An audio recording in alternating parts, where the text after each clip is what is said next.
Alright, fashionably late as usual. Uh, Punctuality is just not my strong suit. Alright. Um, I also prepared a glass of water, and this feels really stupid because a random glass on my desk instead of a canteen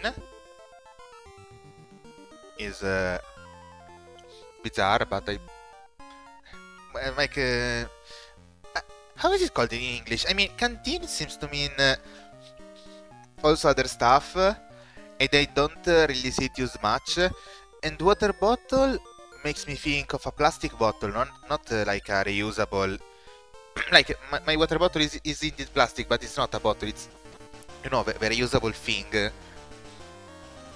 I think I use canteen as the correct word, but I'm not sure actually. Yeah, let's go with canteen. Yeah, so my canteen wasn't around right now, so I just got a glass. As long as the water doesn't go on my PC, it's all fine. My PC is above the glass of water, so even if I somehow manage to make it spill or something, unless gravity decides to reverse itself, it should still be fine. I hope. I mean, everything can go wrong sometimes, but it's really hard to go wrong. The nidoqueen thing from last time, man, if someone watched that, I must have looked like an idiot. I completely forgot, but nidoqueen was hit by Screech. My nidoqueen was hit by Screech. And that's why my nidoqueen went down in one hit, even if it wasn't a crit. Because with the Screech, it did as much damage as a crit. And the stupid thing is, if I had full life, I would have survived. But because I was lacking 19 SP, it went from something I can survive to certain one-hit KO. I actually ran the calc on using the calculator on Showdown, and they went to look for the stat of that specific. What was it? It was of a specific Quagsire. So yeah, it did 114 HP minimum. I had 128, but I was at 109.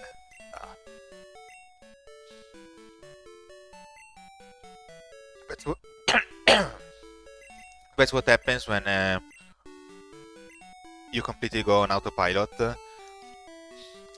Like they were random trainers, low level Pokemon. I just stopped paying attention. I started chatting, and oh wait, I should take the item. I forgot. I stopped paying attention, and I should have actually. I was only keeping track of the HP, but I should have kept track of the stats. I didn't take into account the stat drop at all. Like, I completely forgot that Screech existed. When the Magneton went KO, I forgot everything that happened there. But it happens. I should have been more focused that it was the end of the stream and everything. But it was purely a mistake.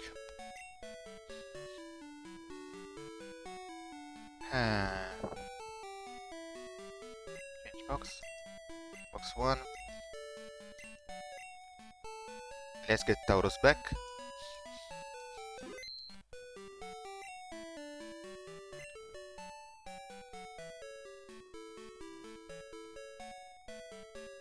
Where's Tauros?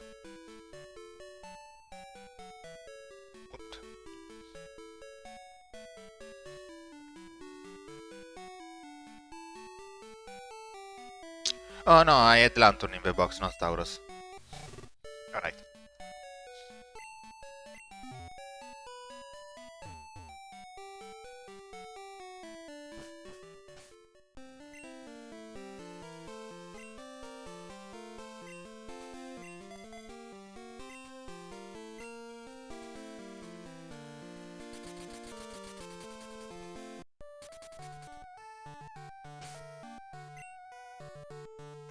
And they didn't heal. Wait, I can heal here.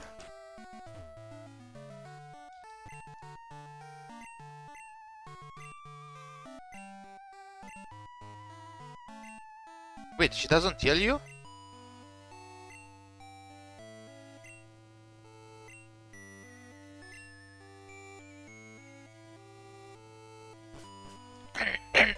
Oh, so you can't switch the clock completely, but you can go to daylight saving time, probably.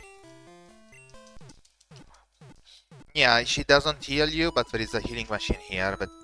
No, I mean, it doesn't completely make sense, but... Alright.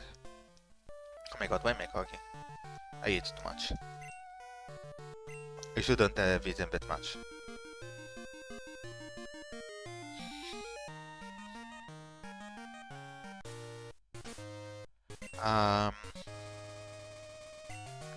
Yeah, so now I have one more Pokemon I need to train, unless I want to do a 5 Pokemon Elite 4, which I honestly don't want to do.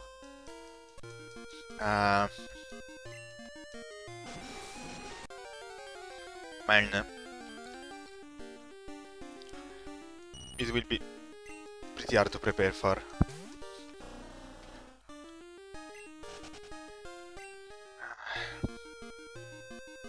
I don't even know where I should go to actually find high level Pokemon to train. Well, the grass around here shouldn't be too bad. I should have level 30 Pokemon, they are pretty tough.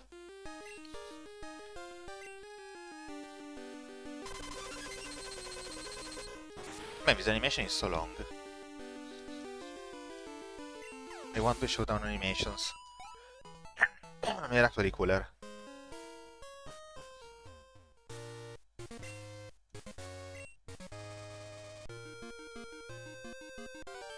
Alright, we can go on.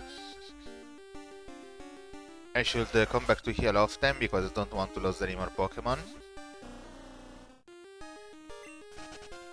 I mean, I actually still have a lot of good Pokemon, but just low leveled, I don't want to train them. Or are Pokemon that for a reason or the other I don't really want to use. Man, Quagsire. But seriously, when does Quagsire learn Earthquake? Let me check. Let me check.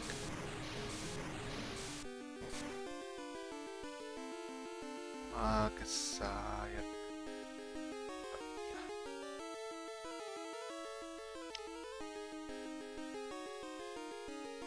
Here.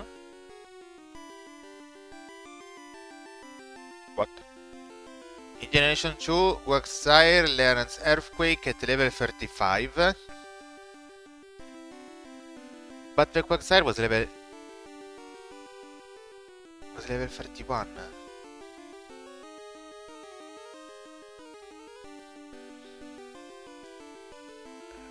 Did he use an MD? Did he learn it as a Wooper? And then evolved? How? How does that work? Wooper learns Earthquake at level 31. So he like had a Wooper until level 31. And then made it evolve after it reached level 31. I mean, I know it's probably not what happened, and it's bad. Why? Most likely, it's just an MT. But still, man, I'm still salty about my nidoqueen. It was such a good Pokemon. Whatever. I survive even a Thunderbolt crit here, so I'm at batting.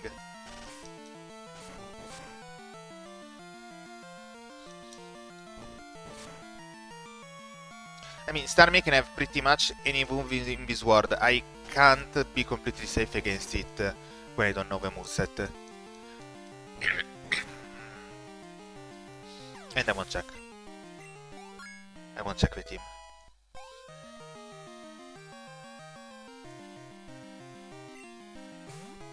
Okay, here is an execute. I survive when I crit grass move. The strongest move it can have is Mega Drain.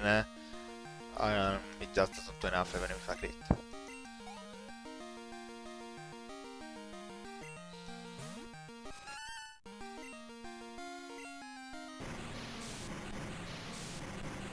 Girafarig. Man, Parigiraffe actually became a really strong Pokemon in competitive doubles. Singles it's still kind of bad, it's like NU, ZU, something like that.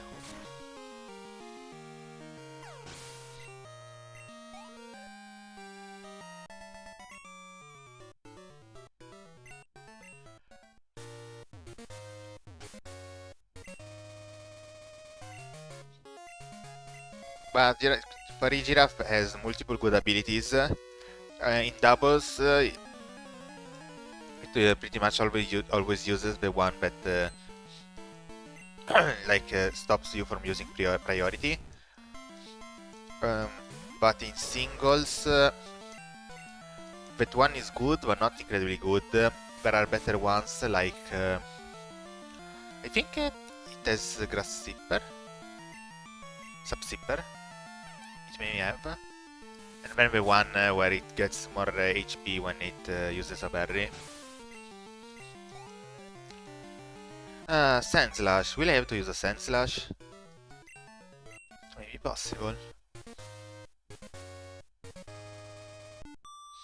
I'll explore the water later while I'm training. Let's get the Pokemon I need first.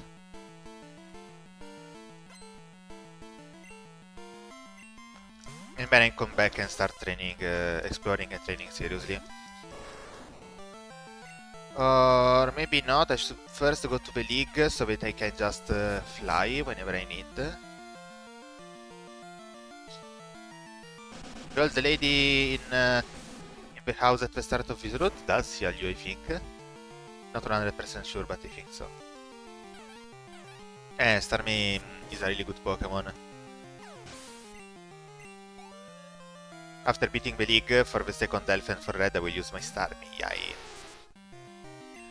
It doesn't really have anything dangerous. The worst thing it can have is double kick.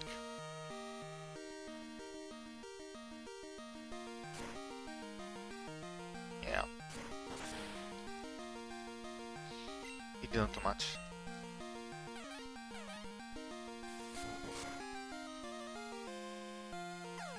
But now, that's what I call a lot of damage, so I'm going back and healing. I have to play more cautiously. I wasn't cautious enough until now. I'm pretty sure I crit KOs. So I go safe with Lantur.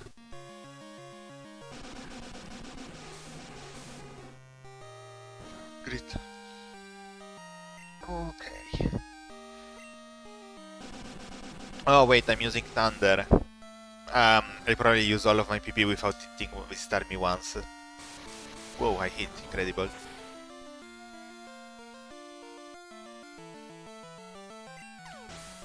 Okay, Shalla.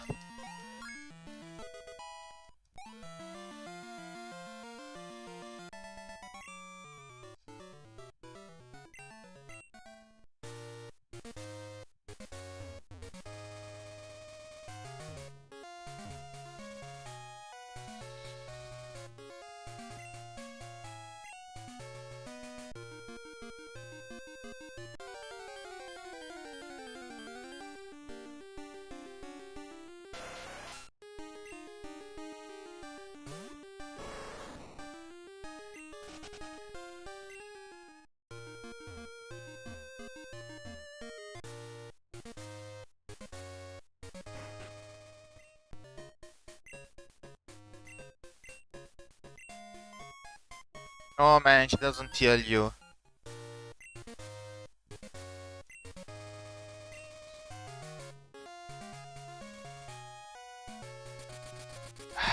Man.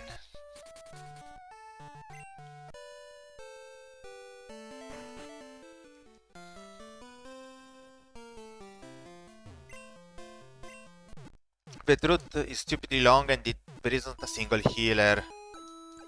How am I supposed to do that?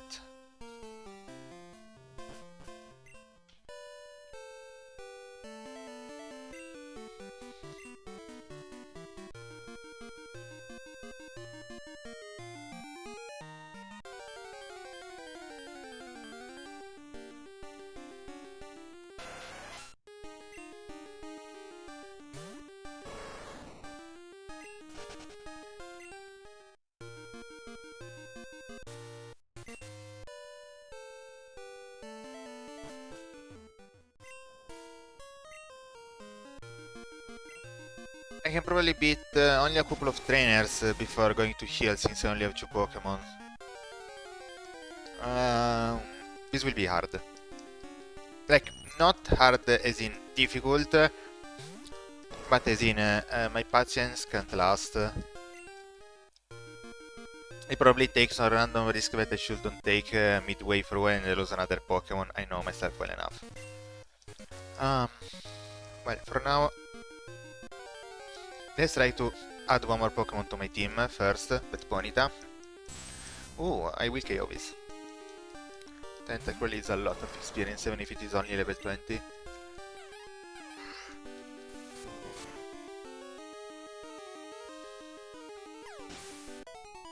Yeah, almost 600.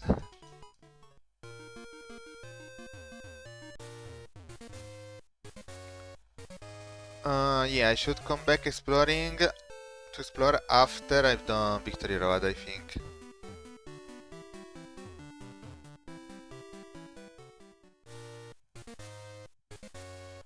Okay, we should be able to have a better route.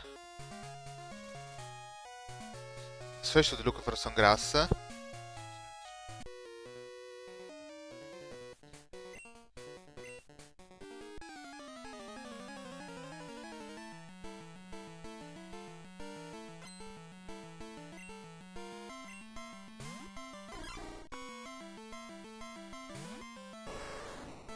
Okay, Quillfish goes down really easily.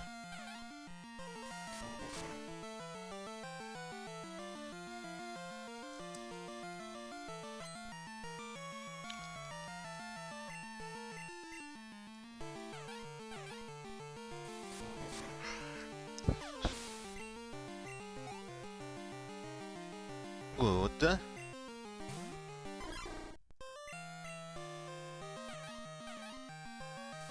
Get KO'd, old Quillfish.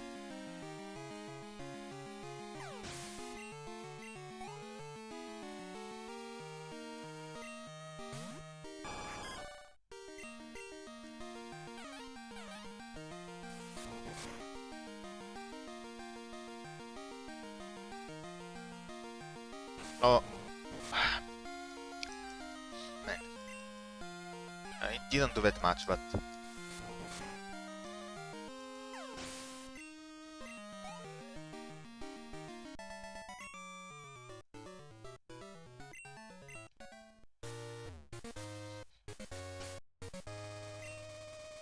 Okay, I prepared for this. Let's not forget the repel this time.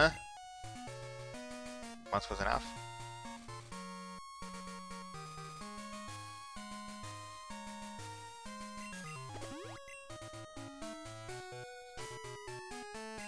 Do you have a Pokeball? Few.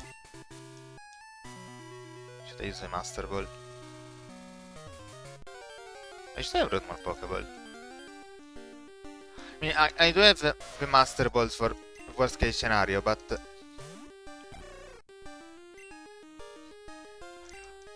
These Pokemon have a really bad habit of running away. So it's better if I wrap it. I'm actually going to use the Master Ball here.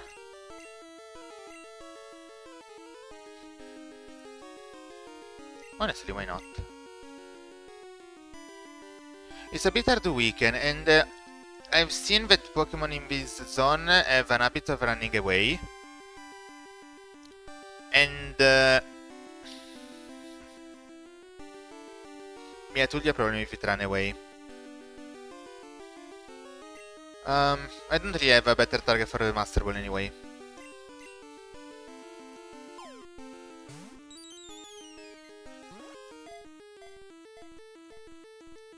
I think Sandslash should be way less likely to run away. So I don't know. I get the impression because running away is not a common thing. But on this route I already got a quick side that run away. So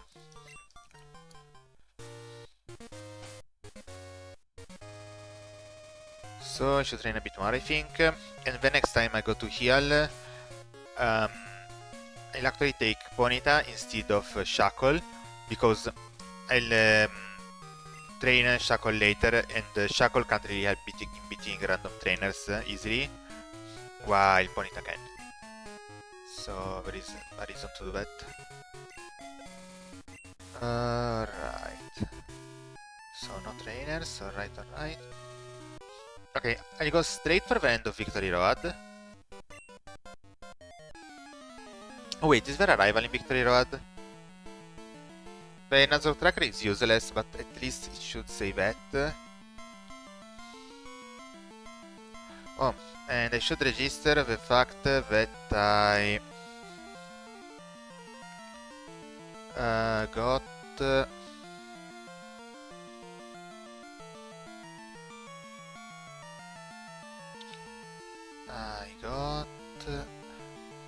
is it? Route 26 on the encounter table of his Nuzlocke tracker is just wrong. Anyway, I got Ponyta. And yeah, there is a silver battle. Highest level Mon, level 38 for Alligator. Not for Alligator. Typhlosion. But whatever.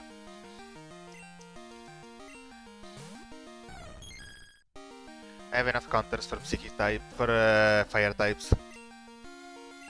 Nantur. I mean, it's one counter, but it's enough.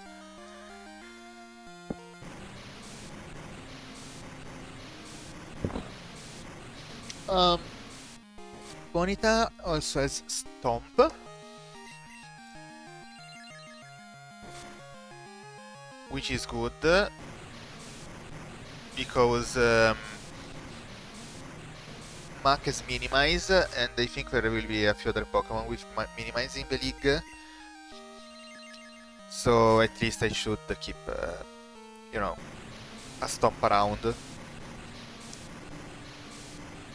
It's not stab, so in the end it's still only 130, but 130 is still not bad for a move that always hits after Minimize.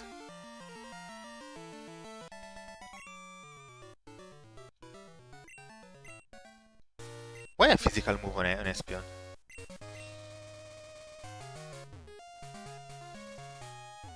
I'll come and explore later.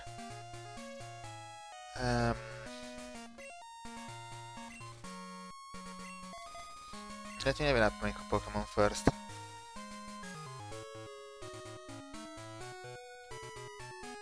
Does this heal? Yes! Good thing.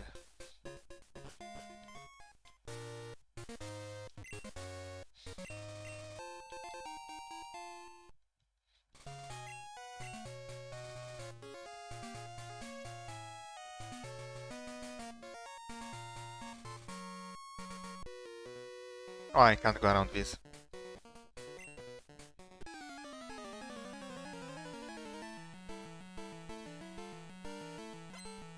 It's interesting that the last battle with Silver still has Silver that is weaker than Baked Gym. While, you know, usually the rival, if he challenges you after the last gym, he has also beaten the last gym, so he's supposed to be at least slightly stronger. I'm not sure why they chose to make him weaker. Maybe it's supposed to represent the fact that Silver is actually supposed to be the rival but can't get strong enough. He also doesn't become the champion or anything. That may be that.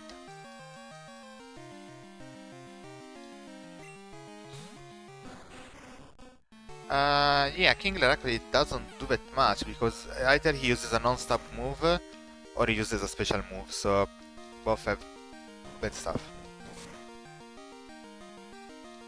Yeah, didn't do anything.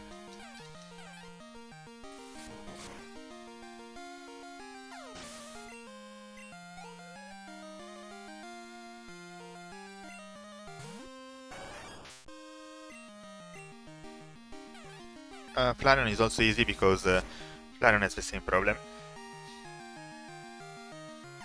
And it also doesn't have enough defense, it seems, so whatever.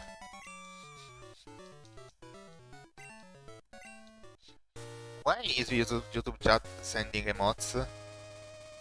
What? When it's down, there isn't even anyone watching. What's the YouTube chat doing? Like the window, maybe it's some... Oh, okay, I opened the chat window for... Maybe as a viewer. So it's telling me... It thinks I'm a viewer, so it's telling me to, you know... Send emotes. I have no idea what's going on here. I don't know. Okay, deposit Pokemon. I let go Shackle momentarily.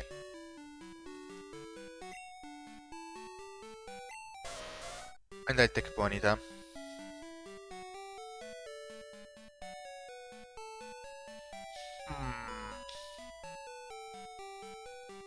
No, actually, if I need some emergency switches, it's better to have Shackle. I've discovered a healing point, so I don't need Fly anymore. I can just... do it without flying.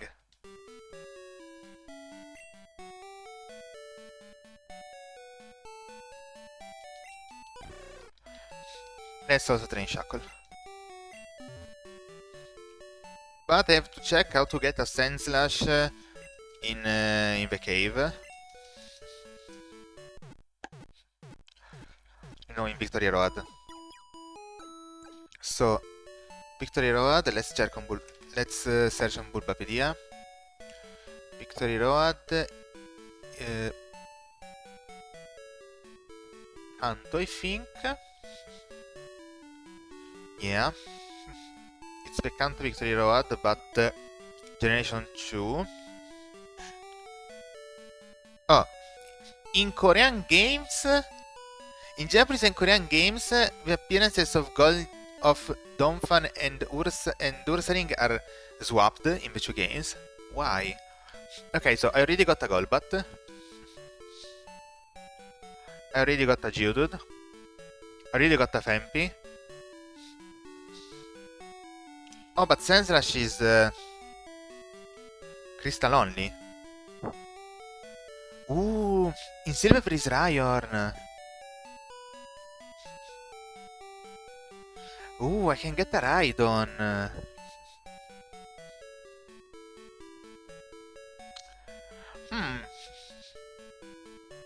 This will make it harder to beat Bruno. But Rhydon could be good in quite a few situations, honestly.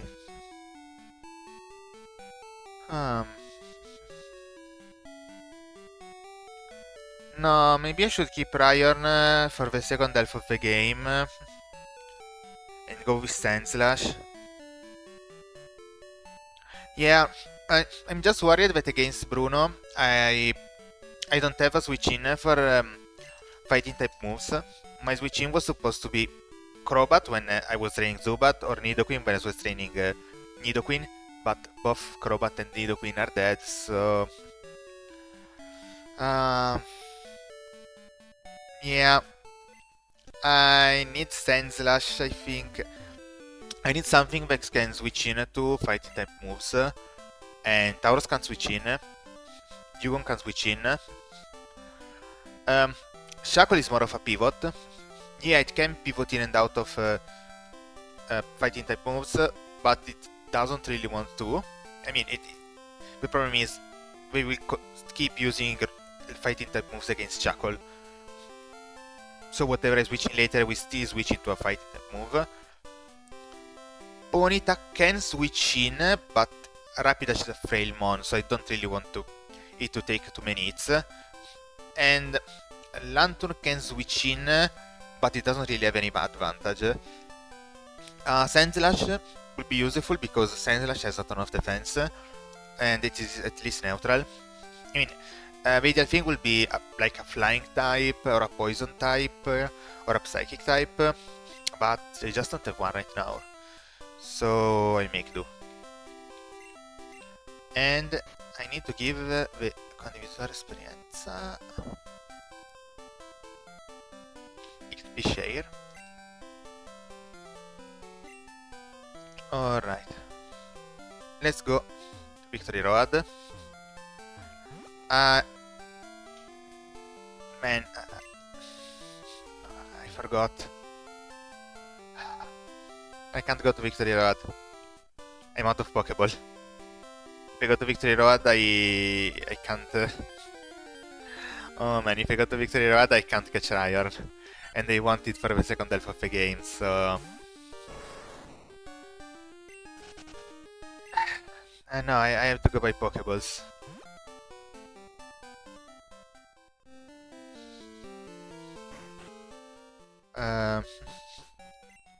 Do I sell better Pokeballs in earlier towns as I progress in the game, or do I have to fly somewhere?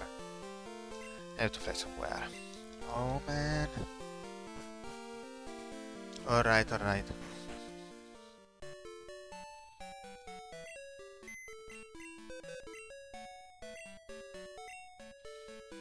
The Ribbon Pink Shackle. I need to have Fly with me at all times. I deposited the flying Pokemon, and it immediately came out that I needed a Fly. My bad. A waste of time.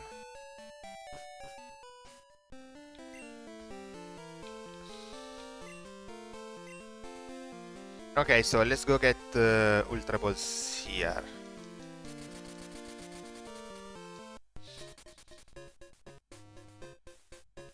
I mean, it's the last town in the game, we have to have Ultra Balls. Yeah. 10 are enough.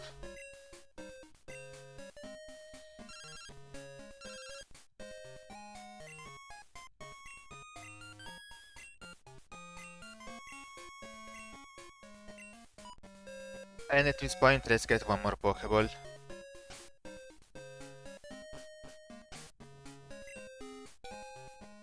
Should be pretty fast.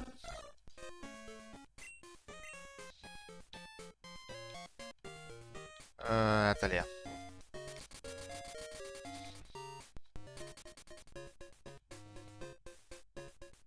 Second generation names are actually easier in English because in Italian are incredibly long.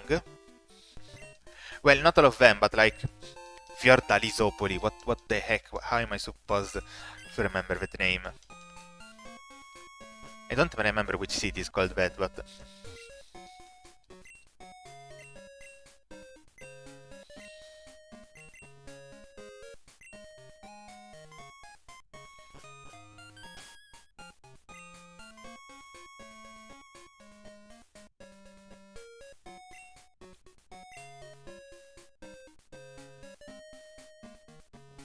wait, Goldenrod is actually a flower? I mean, in my mind, Goldenrod is just a golden stick, but since everything else is a flower, that should also be a flower. Which flower is that? A Goldenrod. Goldenrod.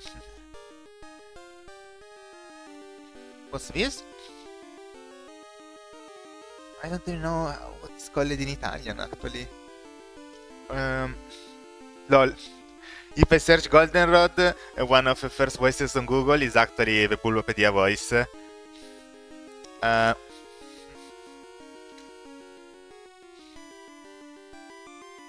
Translation. I want to know the Italian name.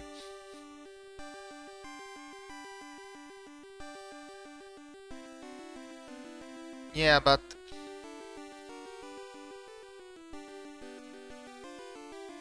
wait, If I go on the wiki page for Goldenrod, Sunflower Flamini,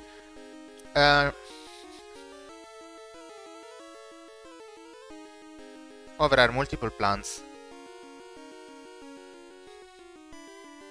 Oh, that's why I can't find a single Italian translation for everything. Alright.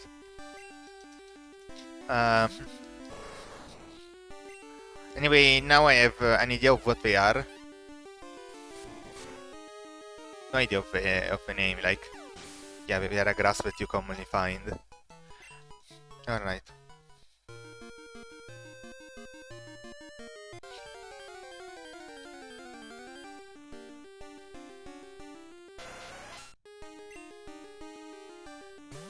Beating this one seems like a waste of time, honestly. There are much stronger Pokemon in the next route if I want to farm. And I do want to farm, I need to level up Ponyta. I know I can't get it up to level 38 for the rival fight, but I don't know, level 35 may be possible. And more than anything, I want my Ponyta to have some EVs, so that it can be stronger. Like, it's already stronger than other Pokemon because I have the badge buffs, which are 12.5% in this generation, so all my stats are higher. Which pretty much make it better than any random trainer's Pokemon. But still. Ooh, that looks like a nice bundle of experience. And it comes with... yeah, well, the pattern on the chest is not a ribbon, but you know, let's say that's the ribbon on the Arbok, right? Still not 600 experience. I expected at least 600, honestly. Oh, you can also find Dodo here. I don't know.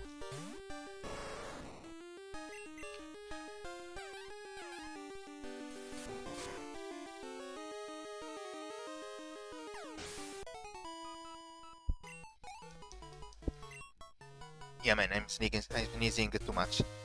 You couldn't hear it because I thought it was better to mute the mic for a second when I was sneezing, but...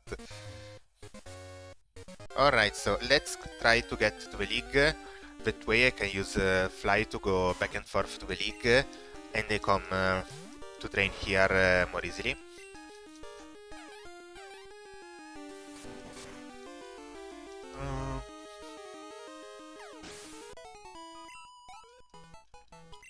Taurus is almost level 39, I think. Nice, nice. For once I may meet the rival while I'm over-leveled, actually. Oh, I didn't beat this one yet. I sneaked past there last time. I have to go for a sec.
Okay, I'm back.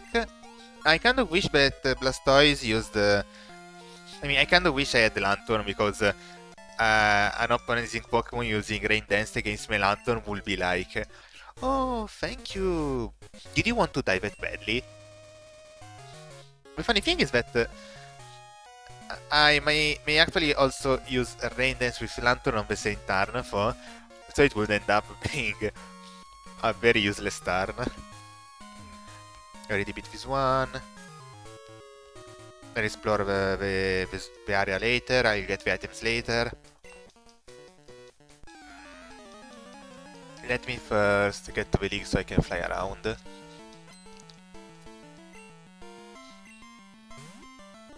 I actually also need more money. Yeah, I need more money because I need to get Sandrew.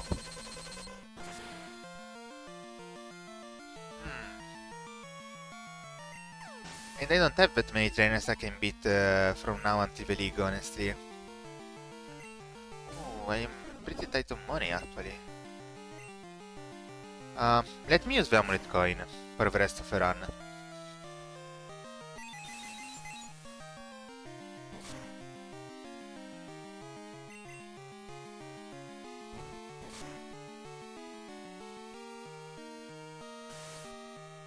Oh god, for his wipe. It doesn't do much, but it's so boring that you have to see the animation that many times, man.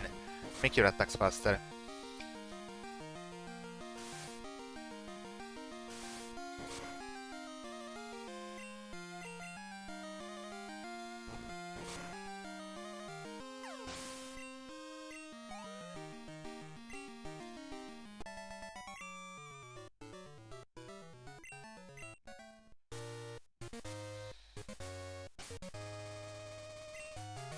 Do you have an amulet coin somewhere? Amulet coin.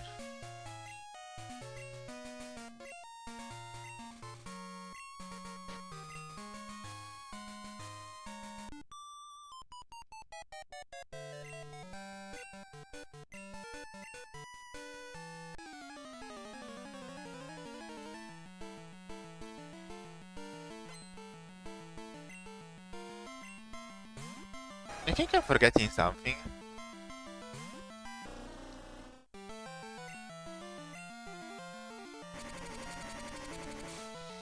Oh, the pink ribbon! I have to get the pink ribbon. Actually, that's a pretty important item for the league. Yeah.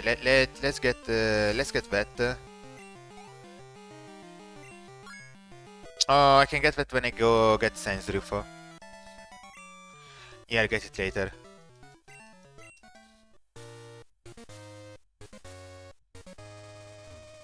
Let me heal.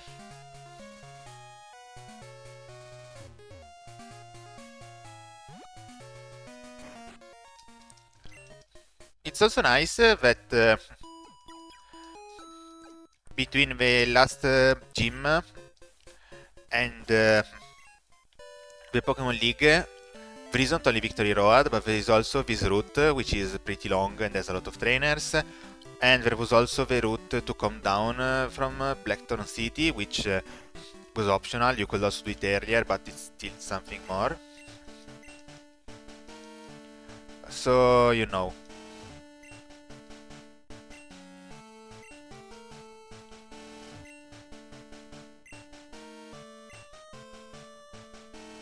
I think it's good because in yellow you only had the Victory Road with a handful of trainers, and the result was that you just didn't get enough experience.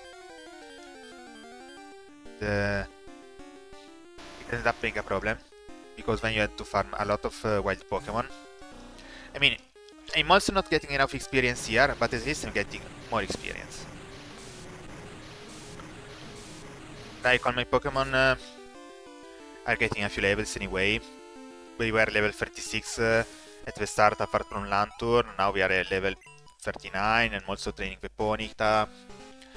Yeah, it's much better. Yeah, we did pretty much the place with the highest level wild Pokemon. So I think here I'll actually farm. But it's also the fact that this is a dupe. Every Pokemon in here, apart from Rhyhorn, is a dupe of something I already got. So, pretty much, the first time I see a Rhyhorn, that's what I catch. A road here. That's also why I'm moving like crap. I'm not using repels. I need to farm experience anyway. It is a farming stream because I need more experience before I get to the league. I have no intention of going in with level 40 Pokemon. The very minimum level I need is 45. I think the level cap would be 48 because the strongest Pokemon of the champion, Lance, is level 50. But I think in hardcore Nuzlocke, people usually set as the limit the strongest Pokemon of the last Elite Four, not of the champion. Which, yeah, it kind of makes sense. So, it should be level 48. I'll check to make sure, but I'm kind of sure.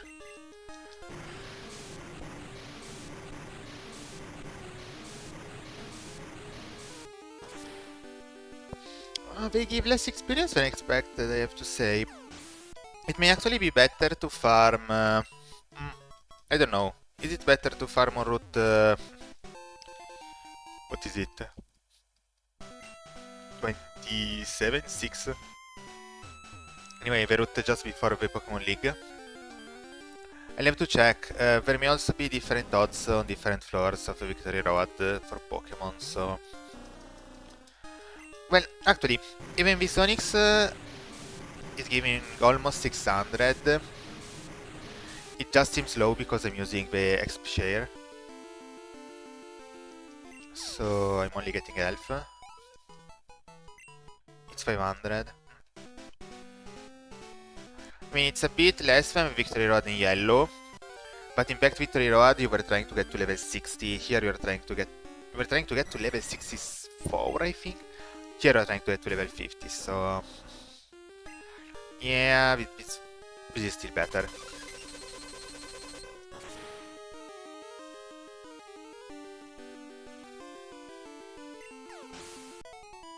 Oh, Golbat gives a ton of experience.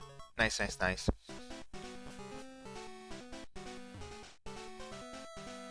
And it shouldn't even be a particularly rare encounter, actually. So it's good.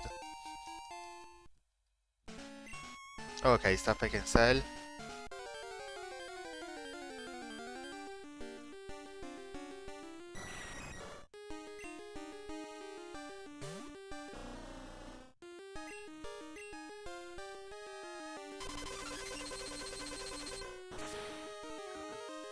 Level 39, here I come. Oh no, actually I don't think this is enough.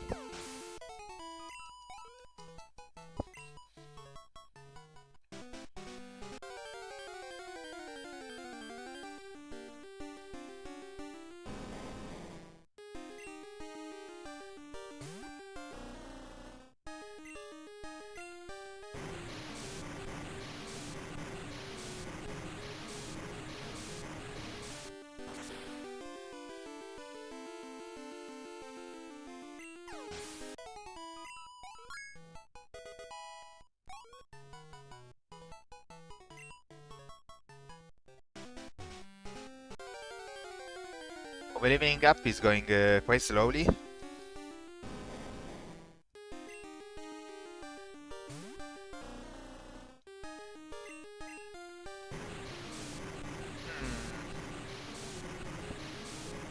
I think I should keep a few PP, because I don't know when I'll meet Silver exactly, and if I'm out of Surf PP on my Pokemon... well, I won't use Gugong for Typhlosion because I have Lanturn, but it still seems like a bad idea, honestly.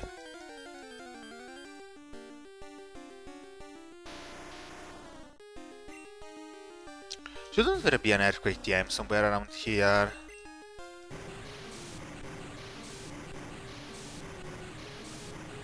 I think there should be.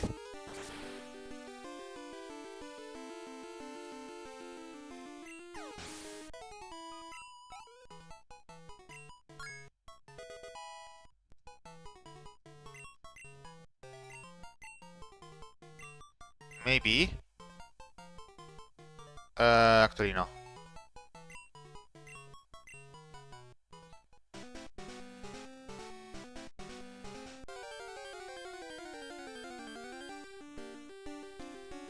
Oh, you don't fun. We should be a ton of experience.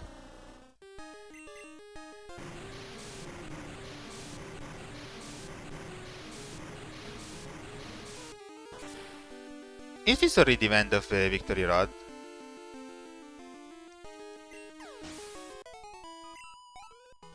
Because this really looks like an exit. Yeah, more than 800. This place gives pretty much as much experience as the yellow Victory Road, even if Pokemon are lower level, because there are Golbat is a bit more common, there is Donphan. I didn't really check the team, I hope it's not... He has 6 Pokemon, I have 3, that's bad. But there are no trainers inside this route. Okay.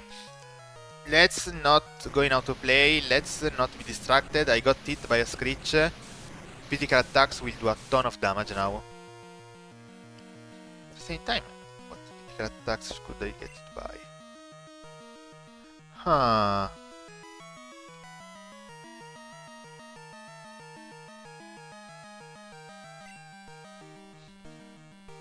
Could it have Slash? Is it worth it to change Pokemon?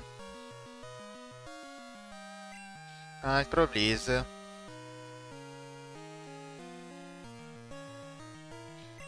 Tauros is faster anyway.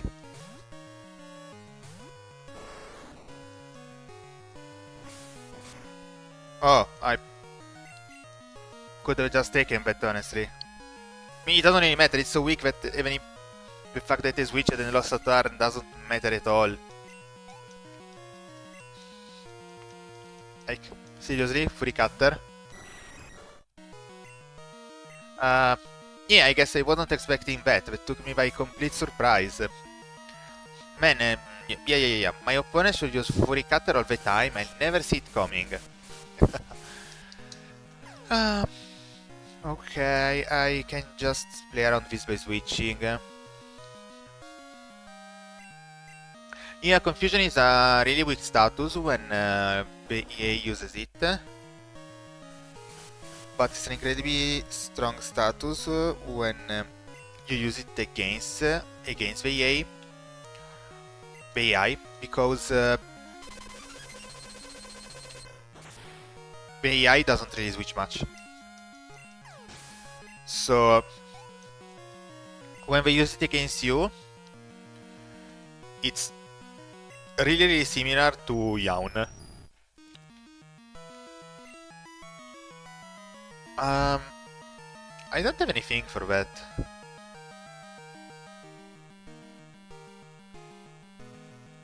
What level is that? Let's see what Tauros can do.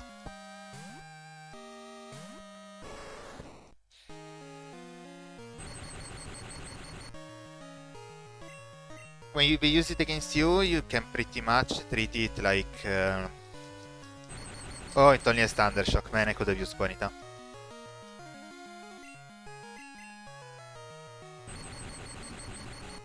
You can treat it as a Yawn, it forces you to switch. But when you are the one using it, you can treat it as... Let's rest.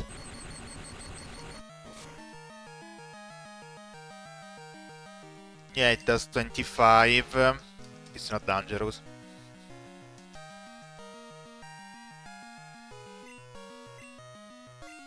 And since with paralysis I'm slower, it's actually a good thing. Because I really only get hit by Thunder Shock twice before waking up. And I get crit, but it doesn't matter that much. Honestly, twice in a row. But honestly, since 7 crits don't kill me, I can just continue using rest until I don't get crit. At some point, I will not get crit, man. I can't keep getting crit that much.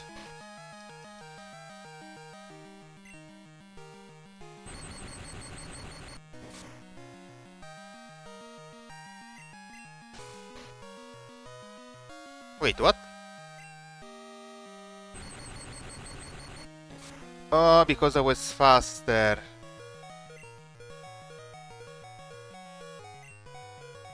Seriously? I got crit again?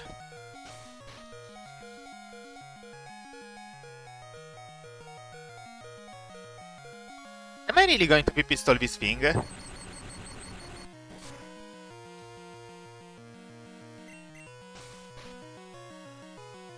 I honestly think that's the safest way. How many PP does Thundershock have?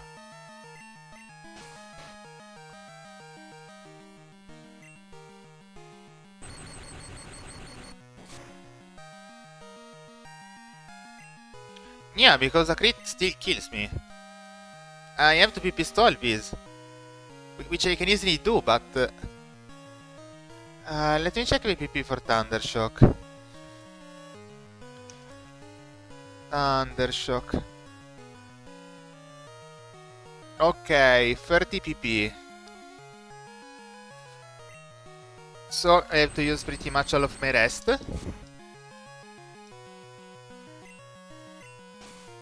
Yeah, I guess I don't have a choice.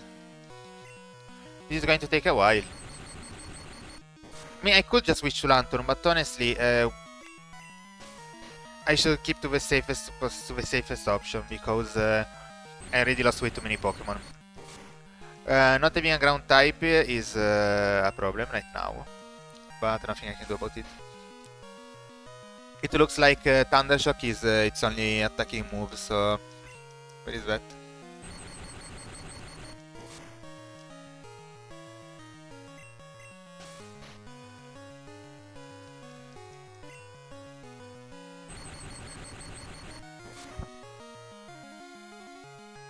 That's a crit. Yeah, how many crits can it get?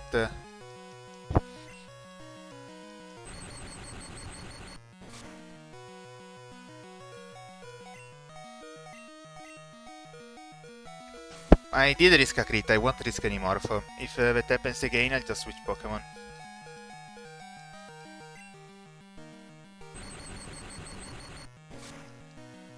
Man, please stop critting me.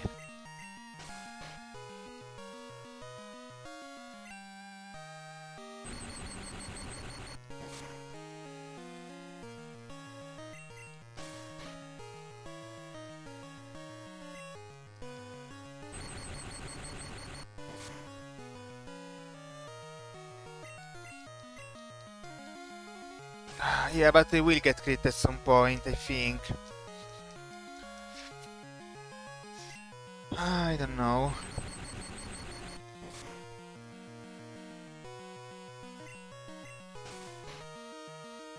Let's try to hold on.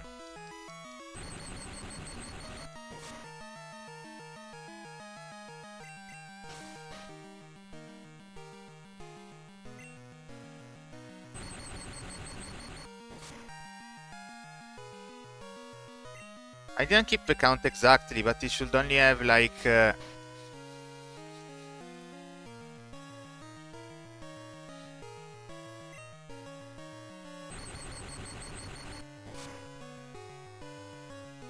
stupidly low number now.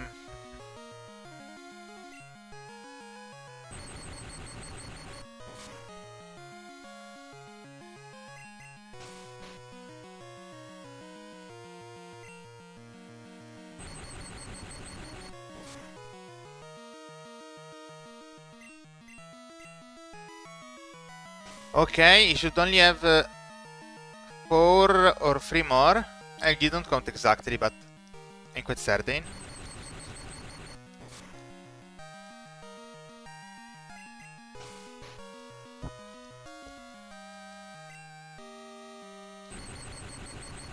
It was riskier than it should have been, honestly.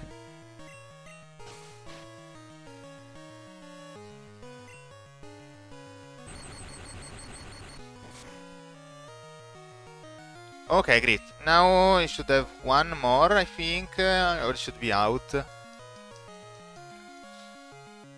Not having nidoqueen was a problem here. Okay, we should be last one.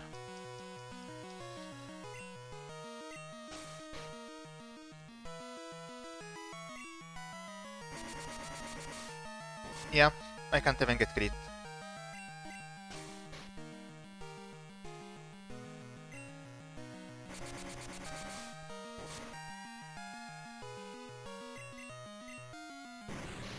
had to use most of my Tauros self, but I didn't have a choice.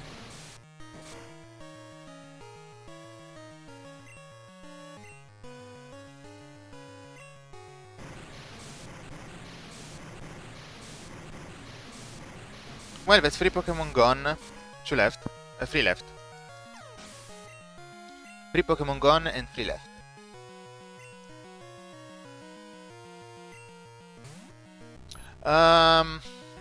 Oh god, I check the moves. I'm just immune to everything if this doesn't have any stupid move. Okay, that has... Cures, Shadow Ball, yeah, it can't touch me. I mean, it can use Confuse Ray, but... It's a Haunter, yeah, it can't touch Tauros.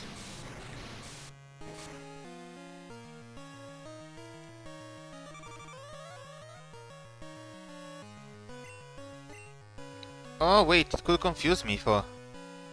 If I get confused and hit myself... Nah, I still survive and then it goes on to use Cures and kills itself, so I can switch. Yeah. Now I can switch without taking... and I don't take any damage. It was pretty safe. Ooh, Kadabra, I really want to use Return on this thing, but...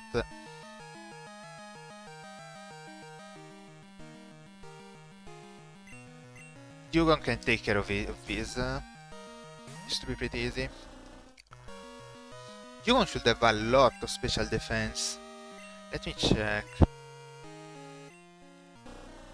I think Vegas stats is... yeah, it's special defense. Dugong is pretty tanky.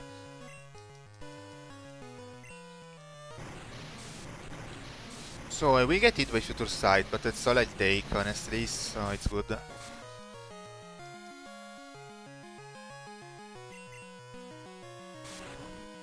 Okay, I didn't expect that.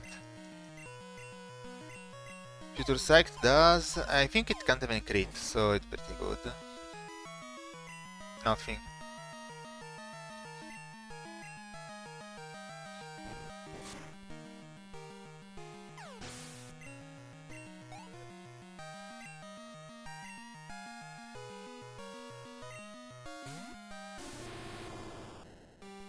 Should I just surf, honestly?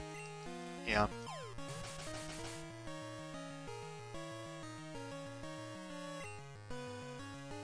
Obviously miss. But I'm also going to get hit by Future Sight. That's 27. I will have a bit more than 50. It's in range of a crit. Just go to Lanturn.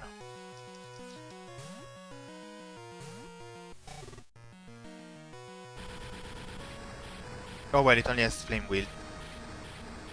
It's not threatening.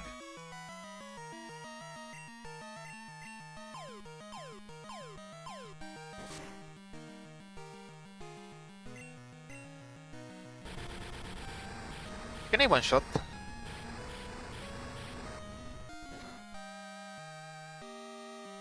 A crit, it's alright.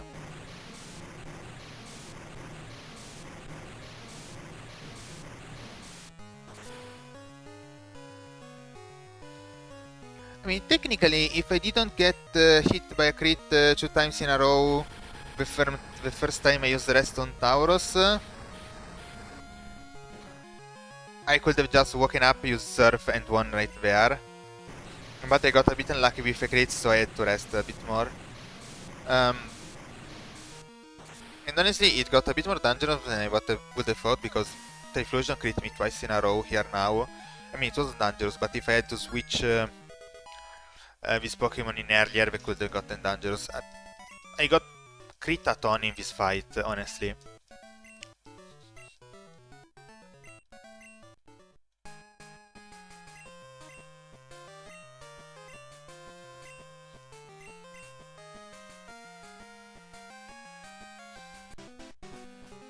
So now, the problem is that I'm lacking money.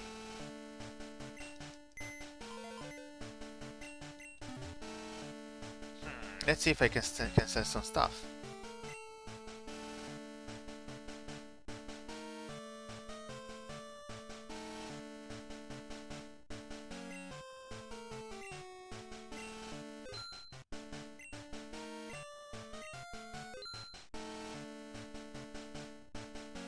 Um, no, I may as well keep a full heal. Oh, I have a berries. I don't need this when I have that many berries.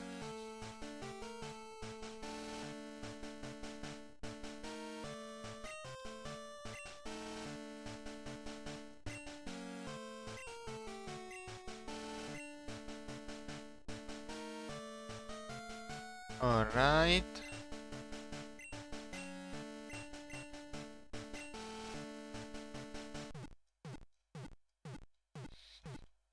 Oh, this one is a nice quality of life little thing. This old man, if you talk to him,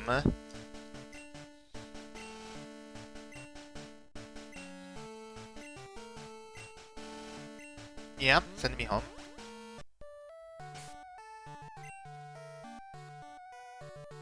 Oh wait, I actually haven't touched the savings you leave with your mom, so I actually have a ton of money. Yeah.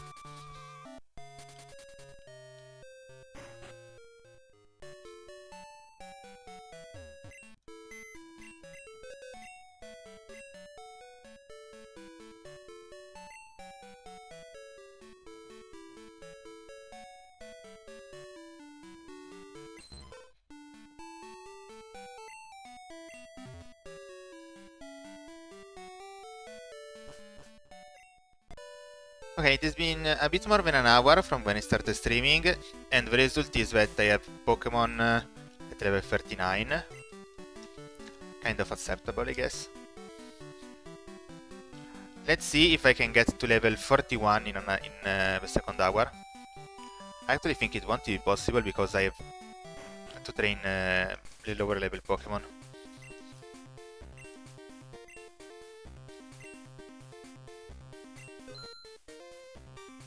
How much does the Sensdrew cost? I haven't gotten my Pokemon in Goldenrod City yet, so I can do this. Oh, it doesn't cost much. Okay, Goldenrod City Pokemon, got it.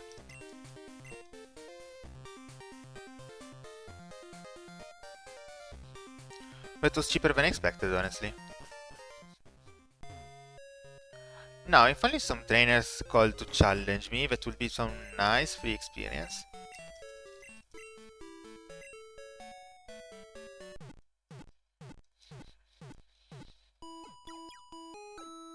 Now, I have all members of my squad.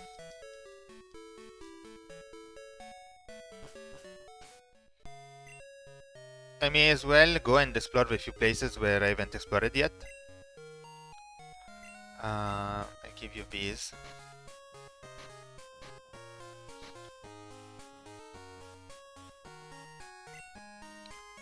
Item, take.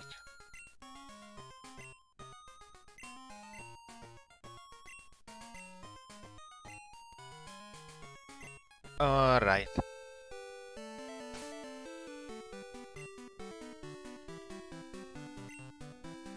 So I have 3 zones that I haven't explored yet. 4 actually. One is the islands where Lugia is, but I honestly don't think I will explore them. There isn't really anything interesting. I don't think there is any useful MT, so...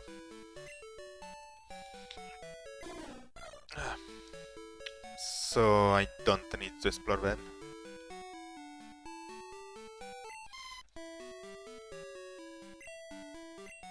And maybe I'll go there later, but for now I don't want to.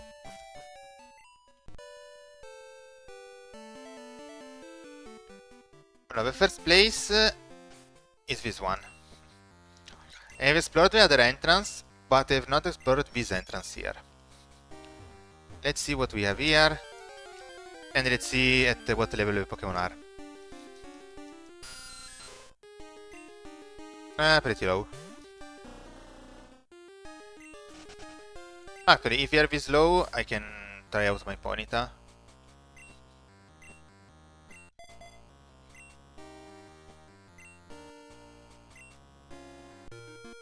I have to give some EVs to Ponyta anyway, so... There are some interesting items, let's see what it is. So, the problem is that right now Ponyta doesn't have any decent move.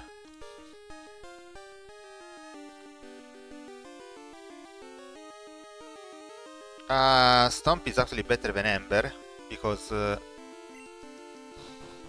yeah, Ponyta is physical anyway.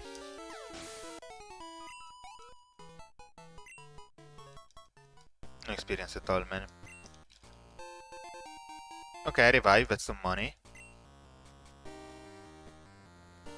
I need to get some healing items for Virit 4, anyway.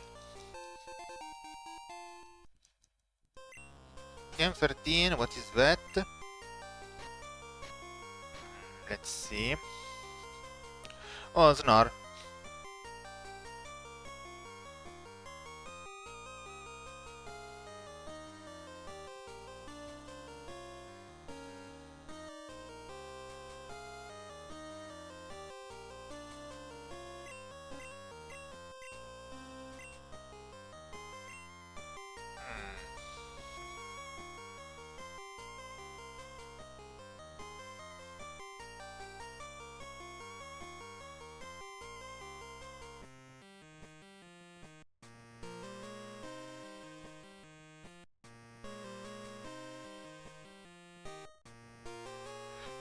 I don't see anything good that I can do. That I could teach to Ponyta. I didn't think of a total lack of moves. I mean, I guess I could teach it strength. And then it would be a discount Tauros with different weaknesses, I guess. I need Fire Blast, but I really don't have the money. Fire Blast is really expensive. What should I do? Well, let's see what it learns. It may learn something decent leveling up. Let's not lose up yet.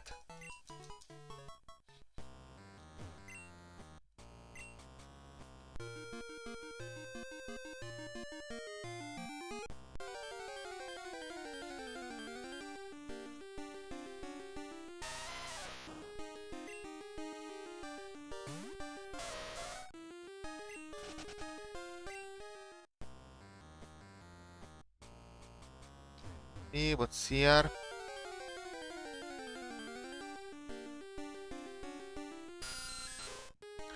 Zubats aren't even worth beating, honestly. I remember that in the 4th generation, Rapidash had some decent moves that you could use. But in this generation, man, none at all. That place between the rocks is kind of screaming, hey, we put an item here. Come and press A, come and press A. So I don't know, let's go and press A. Oh, no item. What about here? Man, you tricked me. Okay, who's that guy? He's suspicious as fuck. I can wall straight sometimes. I can.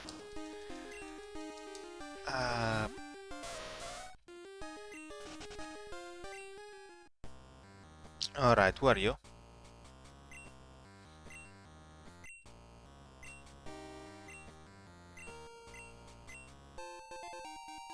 Alright, that's nice.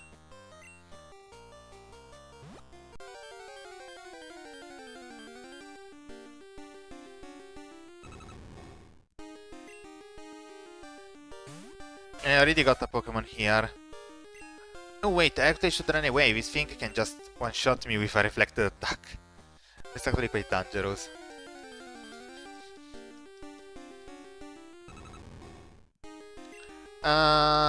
Yeah, no. I don't want to risk my life against a Wobbuffet.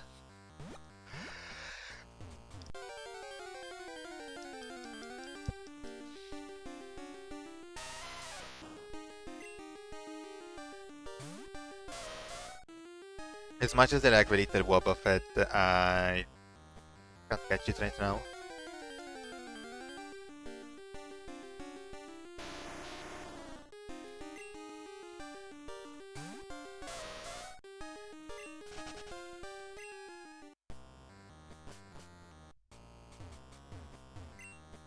Okay, now I have to get out of here.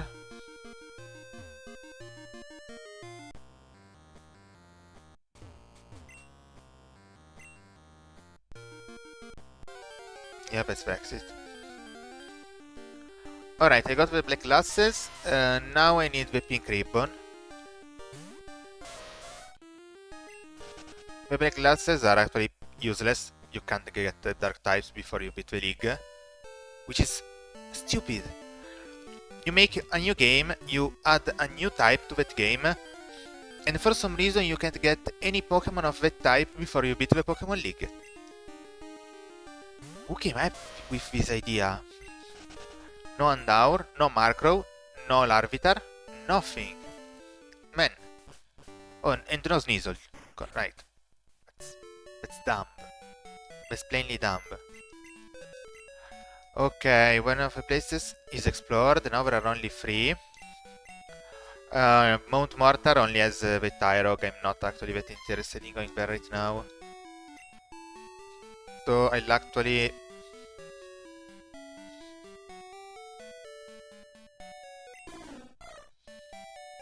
keep that. Oh wait, there is Route 29.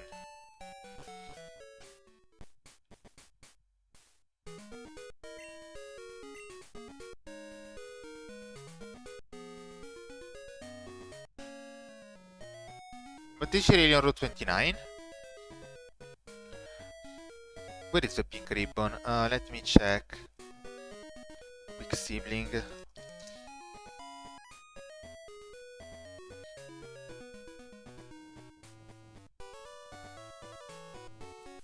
Tuscany. Route 29, yeah.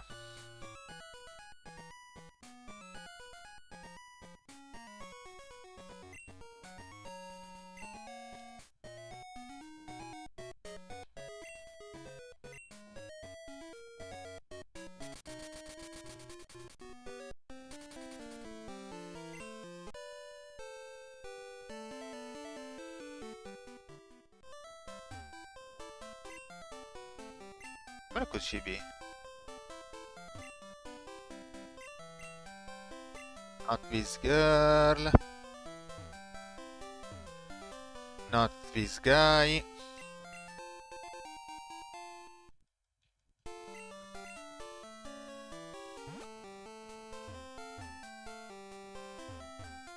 Oh wait, this one wasn't here. Or was she?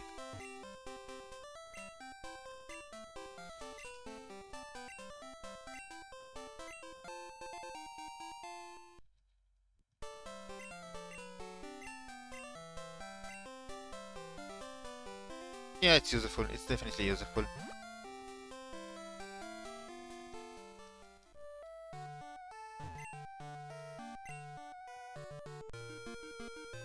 Let's get on.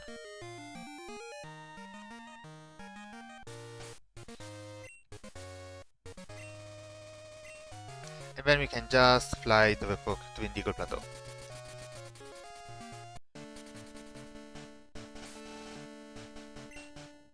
Okay, let's go and train now. While we explore one route that is left. Which is the road to Victory Road. Simple enough.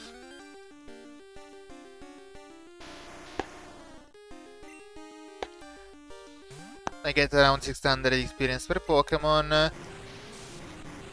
I'll have to exterminate pretty much everything in this cave to level up.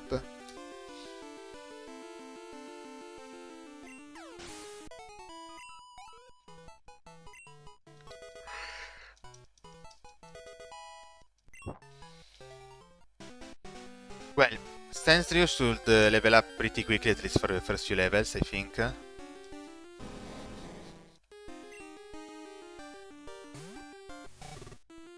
But yeah, since I'll be using Condivi Dexp for all the time, my other Pokemons will level up really slowly.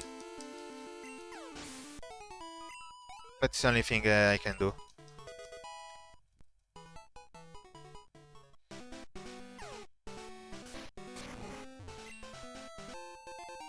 This should be earthquake.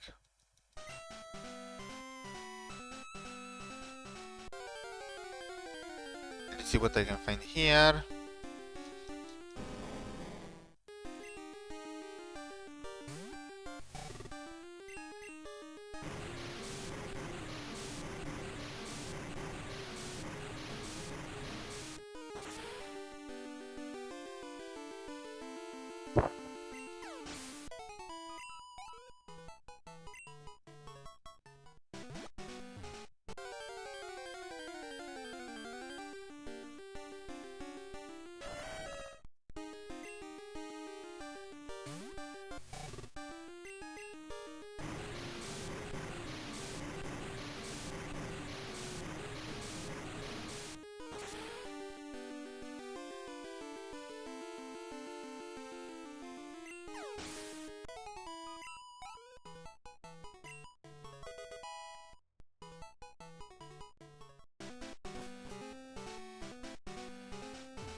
I haven't found an iron yet. I know they're rare, but man, they are really rare.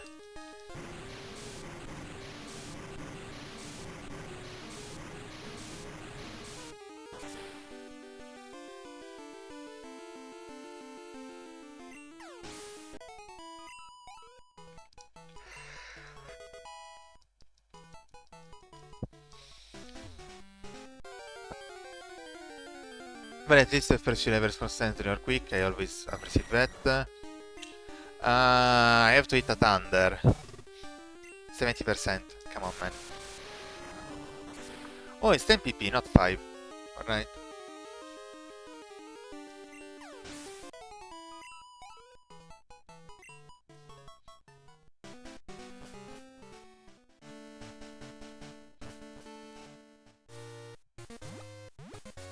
An item.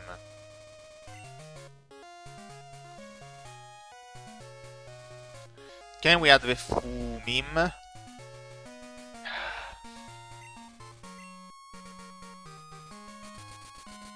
Whatever, let's just save us a bit more training in the cave.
Alright, and let's get some items that I may need.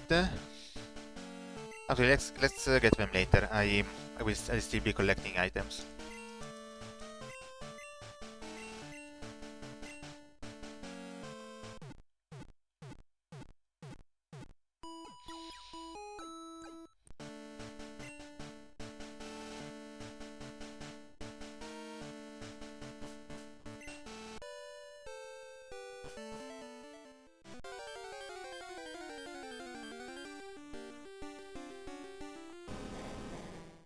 Is there iron in this cave?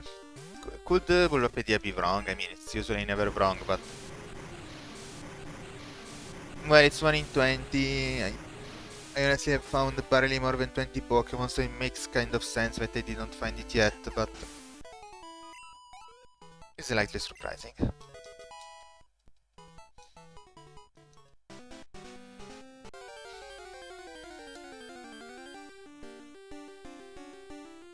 Oh, it's Ryorn.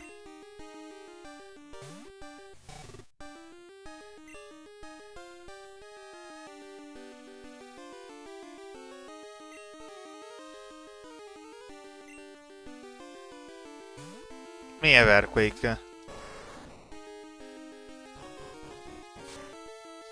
don't know, let's be cautious.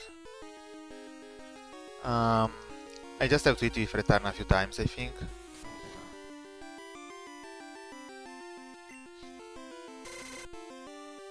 I just hit it once more and then we are done and we can throw balls.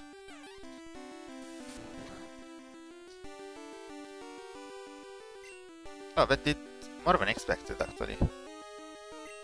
Pack. Ultra bollina.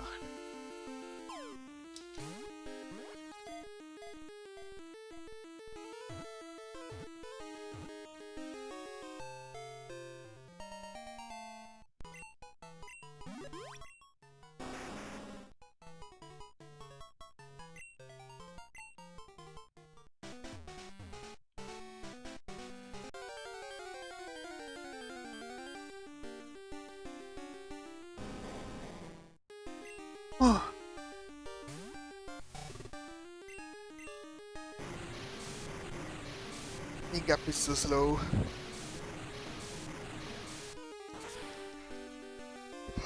I'm honestly a bit out of things to chat about after all this hour streaming. And I've already chatted a lot about Gen 2. So I don't know. Earlier today, before streaming, I was reading a manhwa.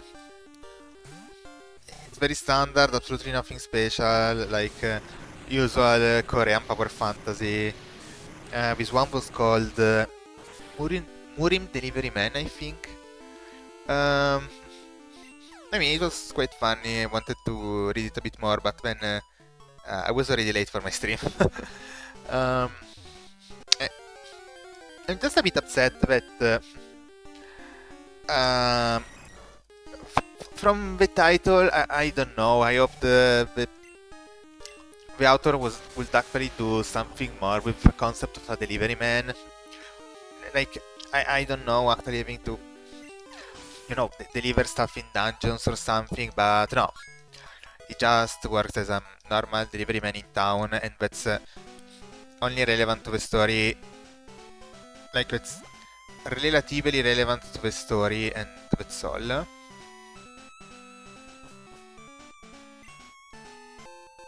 Because it's not really cool. All the cool fighting stuff, it's just not connected at all to the fact that he's a delivery man.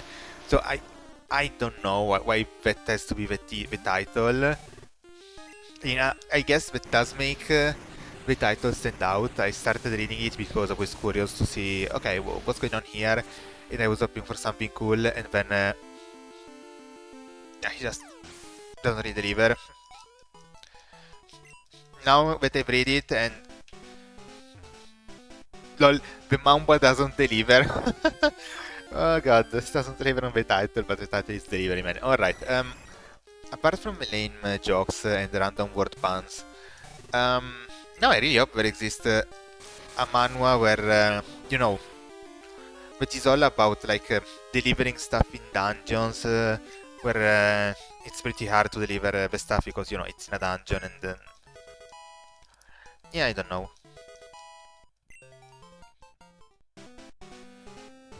It seems like a cool concept. I hope someone thinks of doing it.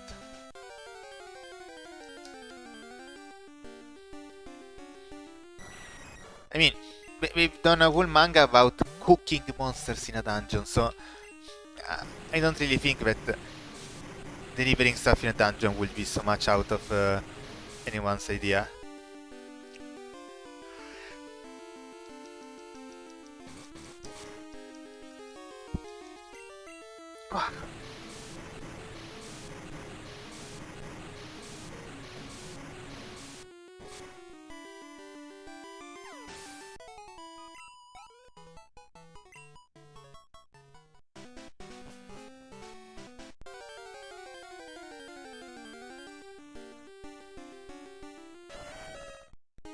I wonder if those Dawn fans actually have Earthquake. Like, I never had to worry because I'm just certain that Surf will one-shot. But technically a crit Earthquake would one-shot me, I think. I mean, I'm pretty sure if it's not a crit it won't, because I'm quite a bit higher leveled, but... Yay, level 18! My lowest level Pokemon is finally level 18. I'm definitely ready for the Pokemon League, man. I can't wait to challenge with level 50 Dragonites with a level 18 Sandshrew. This will take a while. I'm just lucky that at least my Shackle is a traded Pokemon, so it will level up faster. But I still pretty much have to level up 4 Pokemon. I mean, I have to level up 5 Pokemon and 2 of them are low leveled. Well, not that much, but... I mean, 3 are level 39, 1 is level 35 and 1 is level 18 right now. And then there is Shackle, which is level 31, but he will level up a bit faster, so... He's actually closer to a League than Ponyta. But Shackle will have to be trained with Condivided Exp, so... Yes, level 40.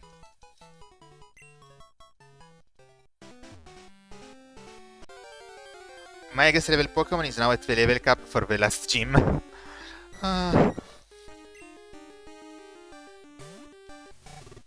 Yeah, I really had to do a wall farming stream because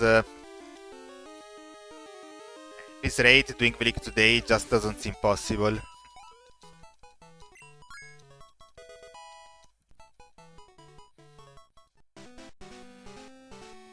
And yeah, if I was using candies, I could have skipped this.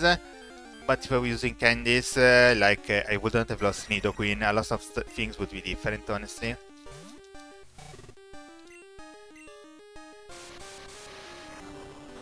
Because if my Nidoqueen was level 40 something, it wouldn't have died to the Execute Sire. Like, I mean, the basic thing is, if I wasn't an idiot and I kept track of what was happening in battle, my Nidoqueen would still be alive, but if I had the candies, it would have been so leveled that the game would have even forgiven me being a complete idiot, so... There is that. Lantern, what's wrong with you? Why are you hitting every single thunder? Is this a way to say that you are hitting all your thunders now because you want it even one in the Pokemon League? Is that a treat? Because I'm scared, man. I'm really scared. I don't want a 0% precision thunder in the league. These things can explode. You have to pay attention not to start an encounter with a Graveler when I have 0 serves, because again, a crit self-destruct would kill me. Oh wait, I can run away. Yeah, I forgot I can run away. They're not red Gyarados. Alright, Sandshrew levels up and it's still not learning any new move. What's going on?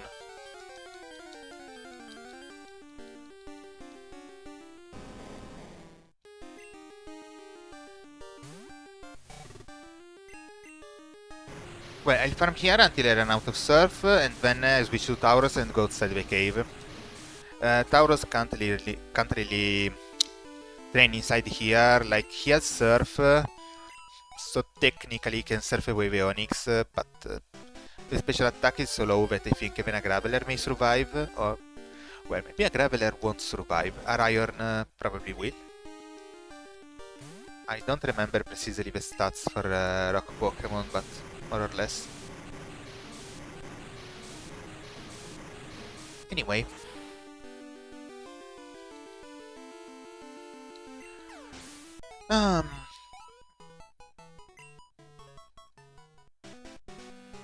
So, after I'm done with the league, I mean, for this game, the league isn't the end point. It's a pretty hard challenge, sure. But... and I don't think there will be any other challenge, because Red is strong, but at the end, Red is a single trainer, the Elite 4 are 5 trainers in a row, so it's really harder. But anyway, I will go all the way until Red, so I will do the second part of the game, Kanto, And the problem with Kanto is that the gyms have Pokemon that are lower leveled than the Elite Four. So the level cap goes down.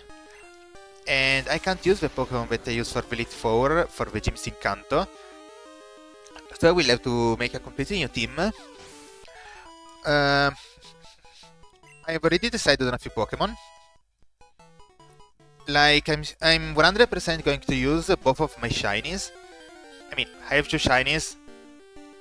Two shinies, full odds, in a single run. I have to use them. I use my Staryu, since in Kanto I can finally get a Water Stone. And I'll use Tentacool. So, both shinies. And then I'll use Iron. Why not? And then what else could I use? I think I want a Magnemite. I want to use at least a Steel type in this game. Most Steel types actually evolve by trade, like Steelix, Scizor. And I couldn't get a Skarmory because I forgot to activate the Repel. I had everything prepared, the Pokemon at a level that I could only meet Skarmory, and then I forgot the Repel. So I got Phanpy instead. So the only Steel type left is Magneton. It's also an electric type, it's a good Pokemon. I feel like using it. So I will try to get one. And then I was thinking of Hoppip, because I would like to use one. I should be. I'm not 100% sure if I can guarantee one, but I should have at least a chances to be able to get one. And that's already 5 Pokemon. And I really don't know for the 6th one. Not another water type, maybe. So, what could I use? Let me think.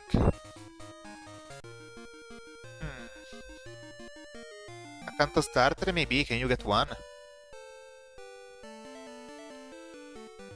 Well, I'll check. I'm not in a hurry anyway. Decide. I'll get the first few Pokemon and then I see. Ooh, actually, there should be Misdreavus somewhere. Oh no, wait. I know. I had already thought of it, and then I completely forgot. I want to use Undour. It is one of the generations where it sees best. It can learn Fire Bomb, it can learn Crunch, and Crunch is special. I absolutely want to use him.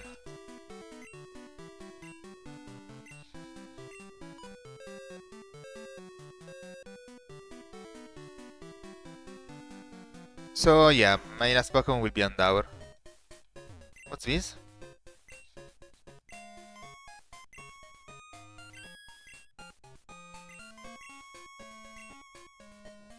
Oh, it's a weekly sibling thing.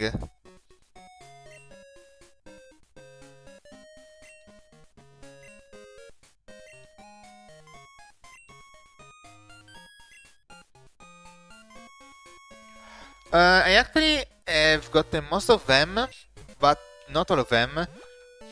I lack the Mind Day item, and I don't think it's a problem for.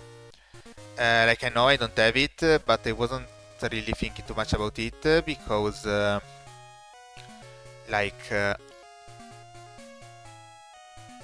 it's a really whatever item. It's for flying type moves, and I don't have a flying type Pokemon right now. Are there even any good flying type Pokemon in 2nd generation? The Crobat is not terrible, honestly, but strongest flying move is Wing Attack. I don't even know if any other Pokemon were introduced in the 2nd generation that were flying types, honestly.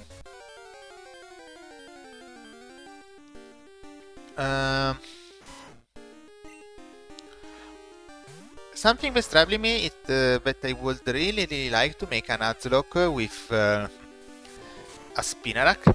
Like, I've never used a Spinarak before in the game or anywhere else. But I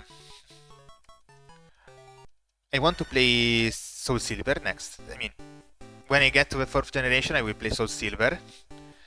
And Spinarak was in gold. Spinarak will be in Heart Gold, which is a bit of a problem. I don't know, when it Nuzlocke vet, I'll probably add a Spinarak somehow, trade it or something, I don't know. But I want to be able to get a Spinarak.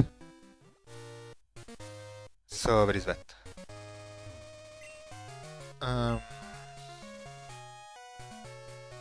So there should be a way to use Surf to get something here.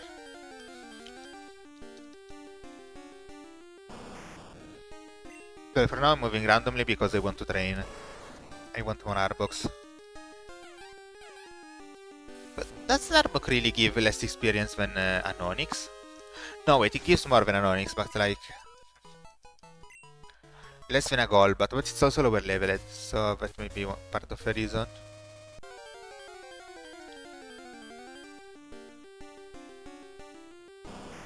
Still, this is 600 per Pokemon, pretty much fixed, gets one shot by Tauros. It's still pretty nice X, honestly.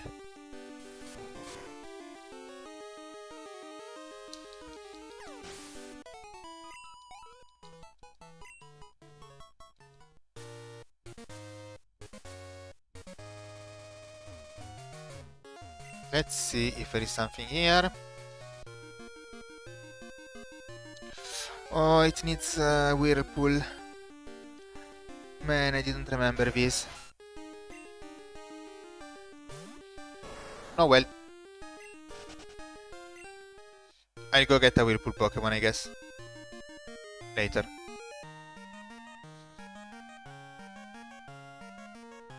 Let's see, is there anything here? Nothing.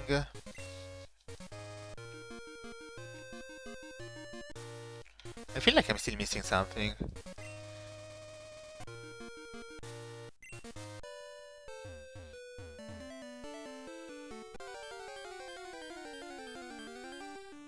Yeah, I think there isn't an item here, but there is a specific point in this route where I haven't been yet. That very specific point is...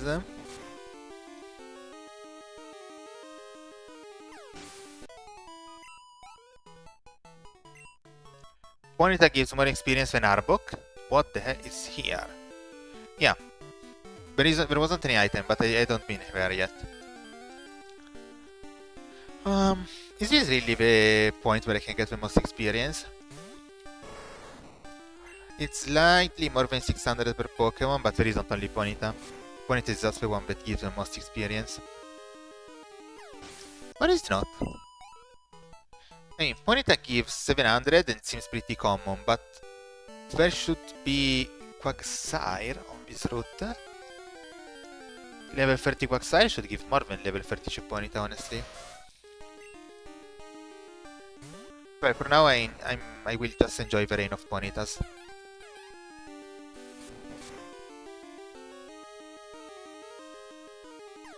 Man, I don't know. Can I put a podcast on the background while I'm farming? This is boring even for me that I'm doing it. I wonder for a viewer how boring this could be. This is the problem with older generation Pokemon. This is already much better than Pokemon Yellow.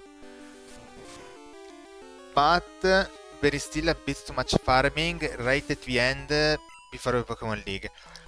Like, the level curve in the rest of the game wasn't too bad.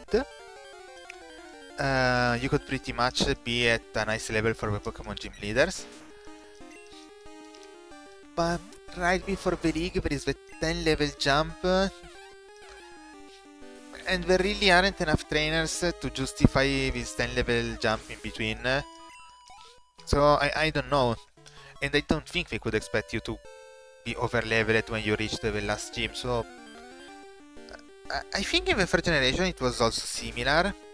I remember farming in the Victory Road for the first generation, so I think it's just that in older Pokemon games the farming period against wild Pokemon just before the league was intentional. In the third generation, at least you can go around the challenging trainers with the challenge thingy. In second generation, if you're lucky, some trainers could challenge you again, which is a nice break. I mean, I've been particularly unlucky this time, and not trainer challenged me yet, but usually I get a few challenges every stream, so I think at some point I will get some.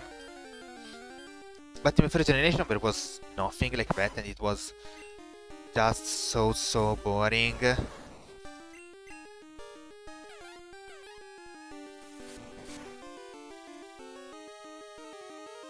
Doesn't that it give a good experience?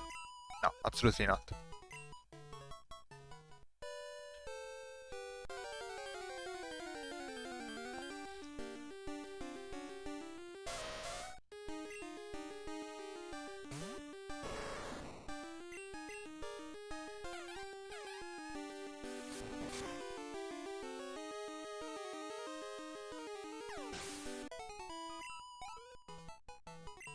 If I had to mention a saving grace for yellow, was that by the end of the game I had quite a few rare candies, like 9. So I skipped the levels on some Pokemon that required particularly high experience. When in this game, I did use a candy to survive an explosion in Bay Doubt. But anyway, I still only have 2 candies. And I also won't be using these candies because I want to keep them for red. Because red is even more problematic in this sense. Because it has a gigantic level jump. But since it's a single trainer and it is the last trainer in the game, I can just stack some Pokemon. Like, we play on an even field, I just have to survive with one Pokemon at the end of red, so I will absolutely lose my Pokemon against red voluntarily, just to avoid the stupid situations where switches fuck me up. Alright, level 40 on Tauros, this is nice.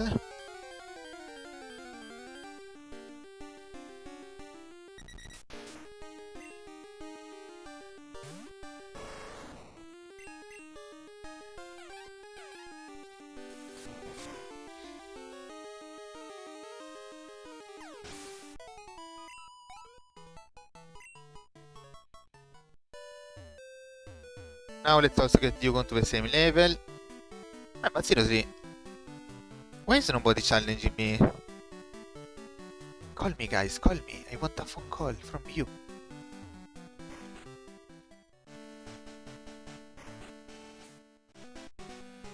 Dugong time.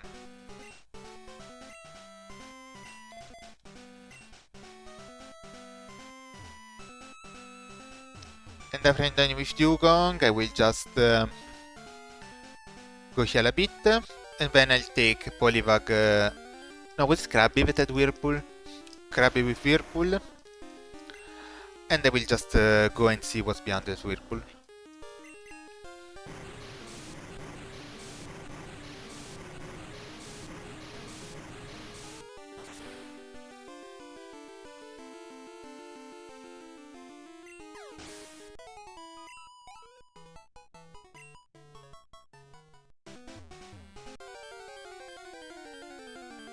Well, at least Stanslash isn't too slow in leveling up.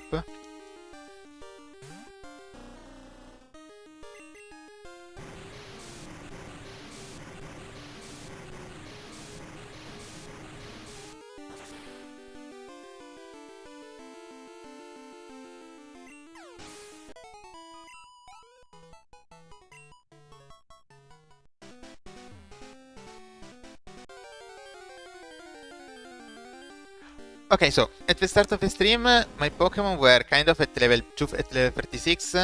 I guess level was 38, and the lowest level was, let's say 10. I didn't get the sensory yet at that point, but let's say 10. After 1 hour of streaming, I had I had my Pokemon at level 39, and had 3 of them there, and it was also Vegas level. And the lowest level was still level 10 because I had just gotten Sensdream. At this rate, after 2 hours of stream, my highest level should be 40. Yeah, I don't think I can get level 41 in another 6 minutes, honestly. I will have 3 level 40 Pokemon, I think. And the lowest level should be 20... Let's see where I can get. 26, maybe? But yeah, my highest level is going up by like 1 every hour. That's pathetic. That's slow. But for the first hour I also had to beat trainers, go heal, catch Pokemon, go to a casino, sell stuff. Honestly, I've been purely training just for like 45 minutes. And now that I'm just training, the pace really did pick up a little bit. It's still pretty slow because I'm using the experience share to level up my lower level Pokemon, but it's okay.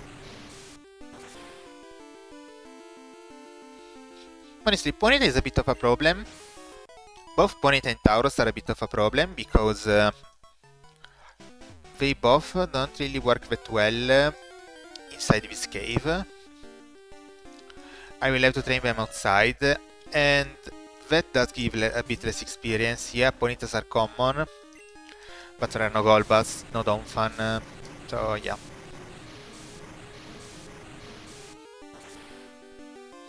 Dewgong and Lanturnas are actually faster to train.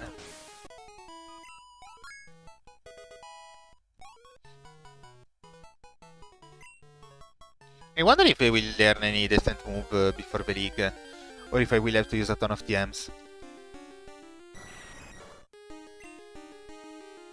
I may have to train Ponyta with Exp Share, actually until it evolves, because I think as a Ponyta it can't really one-shot anything, so it's actually slower to train it directly. I should have just Aura Beamed.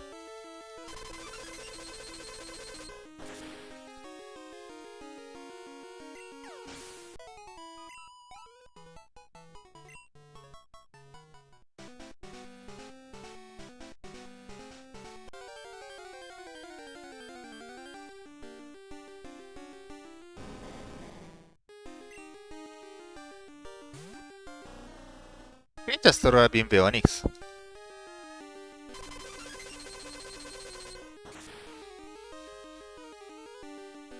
Yes, I can. This actually helps with PP for Surf.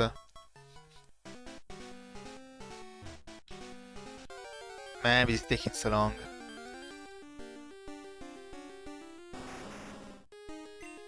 I really wish I could ignore the Nuzlocke rules and just go in and farm against the first Pokemon League trainer, just as I did as a kid.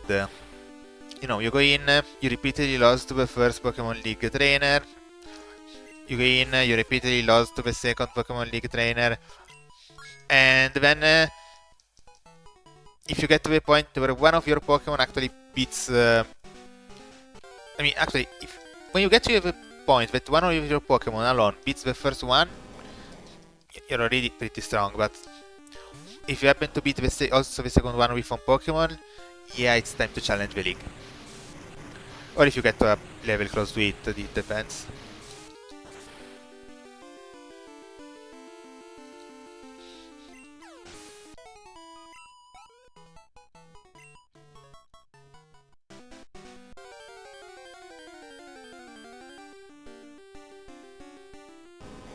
Man, so many Onix.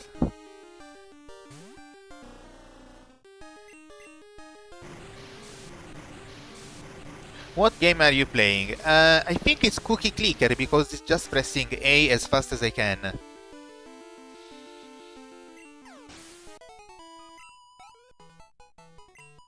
Yeah, I know that pressing A, that spamming A doesn't really help the game go faster, but you know, it just makes the time go faster for me, I don't know. I don't know, I could put some music, something. Another Aurora Beam. Oh, but there are actually people watching, so... I mean, there are some people actually watching me just farming for some reason. I'm not sure why. Am I chatting well enough? Who knows? Oh yeah, but if I'm doing something extremely stupid, like the other day that my nidoqueen died and I was like, what? Was that a bug? Why did it do crit damage when it didn't say it was a crit? And, you know, it was just a screech. Please tell me. Don't let me be a complete idiot for like 10 minutes when I end the stream. I go check the calculations, I see that there was double damage and I still don't understand why.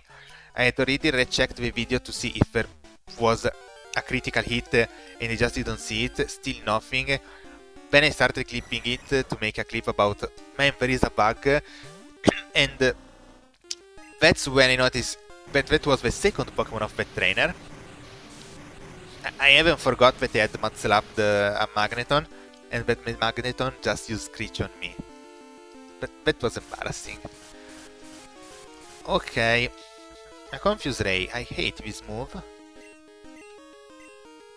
Like, I just hit myself to death. Oh, whoa. It didn't work this time. Nice. So, it has actually been 2 hours since the start of the stream, and Sandslash is level 26, I was right. Okay, it was quite predictable, honestly, but still.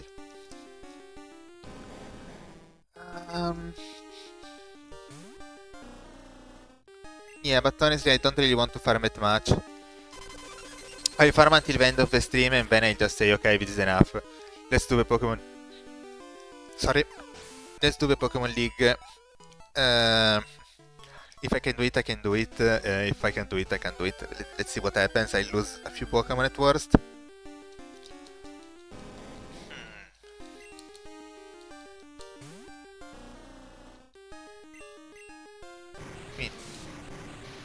By the end of the stream, I should be able to get at least to level 43, I think. I'm not 100% sure, but it should be possible.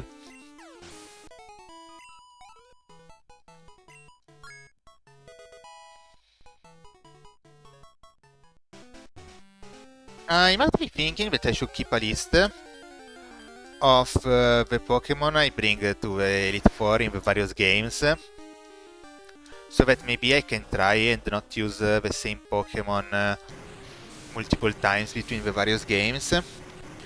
Like in this game, I didn't use any of the Pokemon I brought to the League in Yellow. I think. Yeah, I didn't use any. And then, so I'll also keep track of the ones I use in this league and do it like that. But actually, in this game, it may be a little different.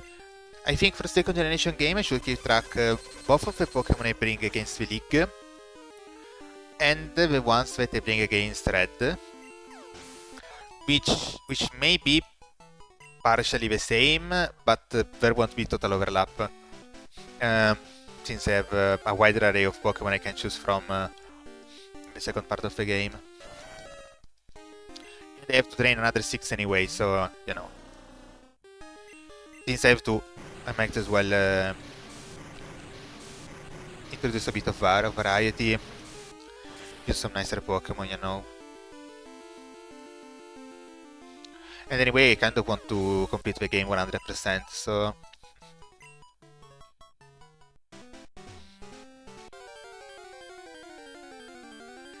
Yeah, actually, I think... since a lot of people actually enter the stream and start watching a bit later, at the start of the next stream, I'll go to Mount Mortar and get the Tyrog. I mean, I won't actually get the Tyrog because I already got a Pokemon there, but I will explore the zone where you get the Tyrog. Then I will go... Well, I already got a Pokemon from the island where there is Lugia. I got this Dugong. So I won't actually catch Lugia, but I will go beat up Lugia. Why not? And after beating up Lugia, I will go to the league. I think those 2 explorations will take about less than an hour, honestly. Maybe even 40 minutes. Yeah, 40 minutes seems like a good timeline. So I'll start the stream. Late as usual, probably.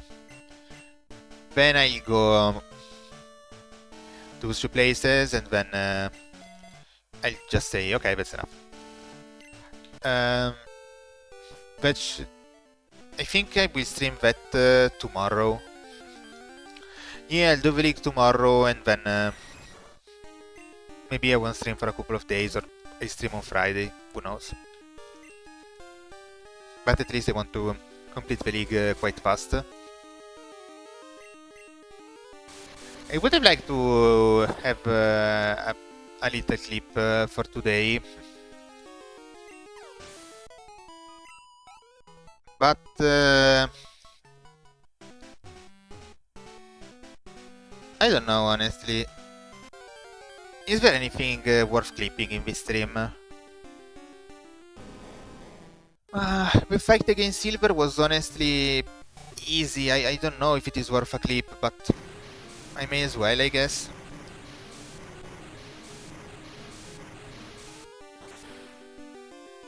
Oh wait, I used a Master Ball on a Ponyta. That made perfect sense. I'm convinced that was the correct choice.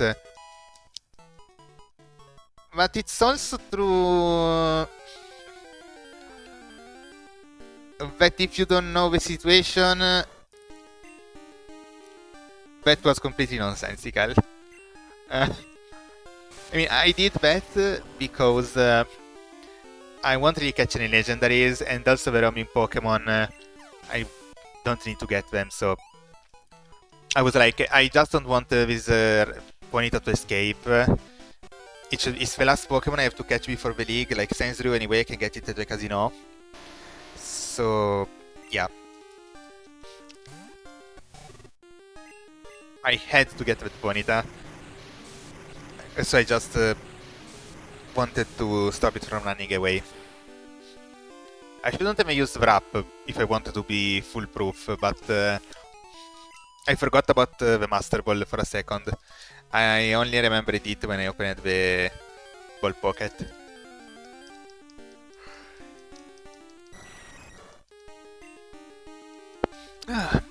This cave is full of bats, and I appreciate it.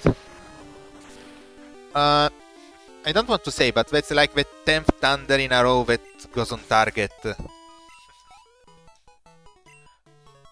I guess in the Pokemon League I'll be so unlucky that I won't hit even one Thunder without Rain Dance.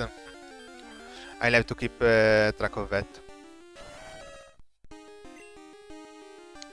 I wonder, is it fair to watch the movesets of the Pokemon League Pokemon? It may be, it may not be.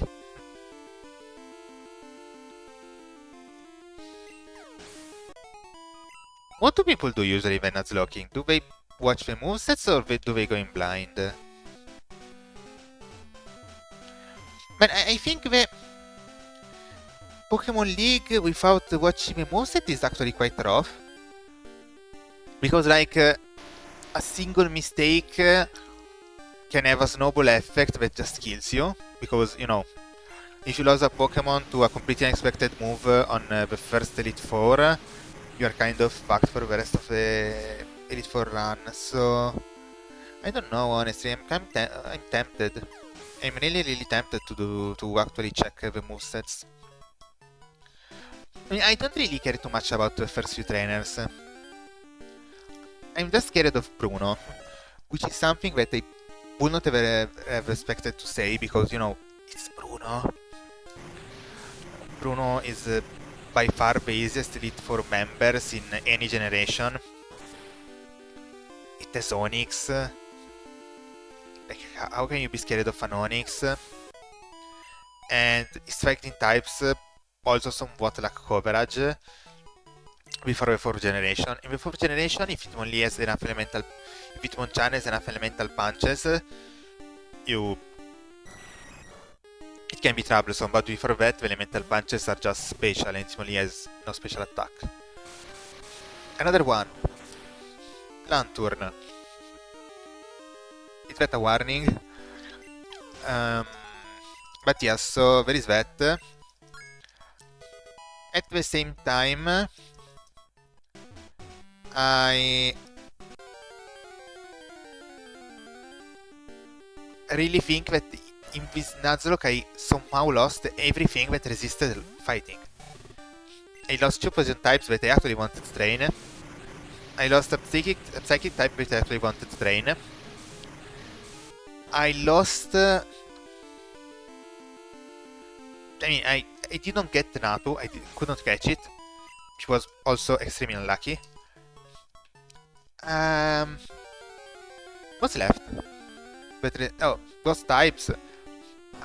You obviously can't get any ghost types around here.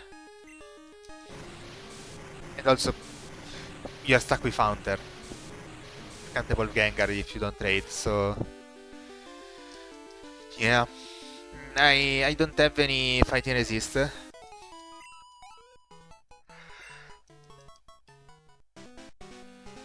That's what's making it so troublesome.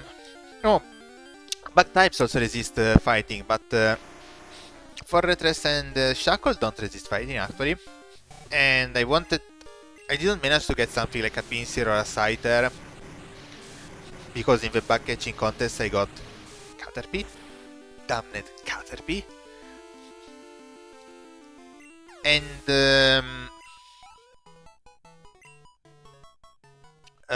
what do I want to say? Heracross. I managed to find Heracross, I encountered it. I threw a ton of Grit Balls and I couldn't catch it, and when it went, it ran away. I also damaged it. Nothing. I just couldn't catch that Heracross. I don't know. I just don't have a fighting resist. I do have a Beedrill, but like... Do I really want to bring a Beedrill to a Pokemon League? I mean, I kind of want to.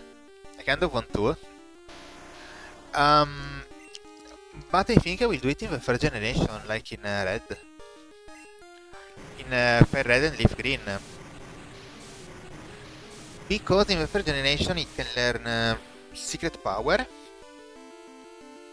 I think Beedrill can't learn Strength, I didn't check actually. But Secret Power is a decent move. While here I was kind of stuck with Swift, which is a bit weaker and doesn't have a paralysis chance. So, you know, since Beedrill will be spamming that move most of the time, it's not a bad idea to actually use Beedrill in the generation where it can get that move. And I was also hoping that it would get at least one more decent move. I don't know if it does though. Whoa, another Thunder going on target. There is something wrong today.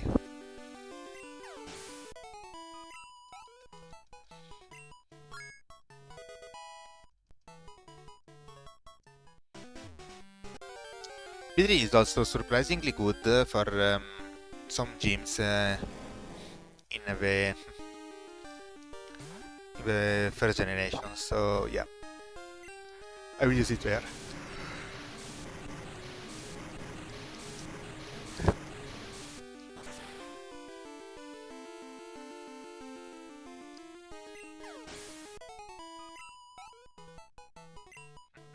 I got this.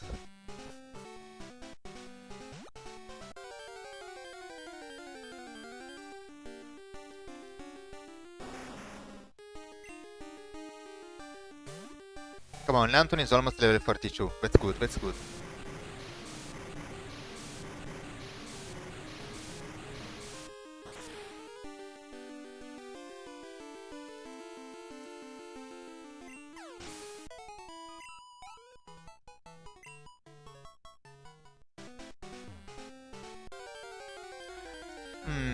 Sandlash won't learn Earthquake on its own. Oh.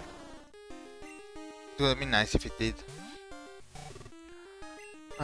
Should I check the moveset? Nah, actually. No reason to. I will level it up. If it learns it, otherwise, whatever. But teaching it Earthquake earlier lets me train Sandlash directly, which wouldn't be bad, honestly.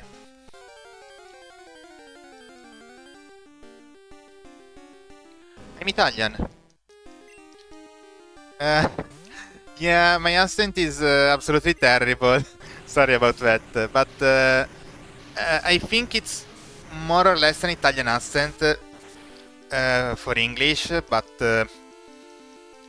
I mean, I've heard other Italian people speak with a slightly different accent. I've heard people speak with much less accent. And I've heard people that were much worse than me.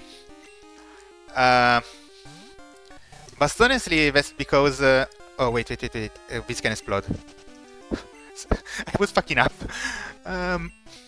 In high school, only for 1 year. Oh, yeah. It's true that it is too quick. And actually, I noticed it when clipping. So I did a couple of streams where I intentionally spoke a bit slower because I couldn't understand myself when I was watching my own clips. And if I consciously remember to speak a bit slower, I can do just fine. But then, you know, a couple of streams went by and I forgot. I just forgot to speak a bit slower. I actually speak really fast also in Italian, but yeah, since it's my own language, I don't have this much of a problem with being clear and people can just understand me usually. Oh, thank you. Oh yeah, the funny thing was that in high school, for just 1 year, I had a professor that was from Sicily, and Sicilian accent is really heavy, like when a Sicilian person is speaking Italian, you can tell where he's from, because he already has a really heavy accent, and my professor was speaking English not with an Italian accent, but with a Sicilian accent. It was a riot. I have to say that he wasn't really a good professor. He was a funny person.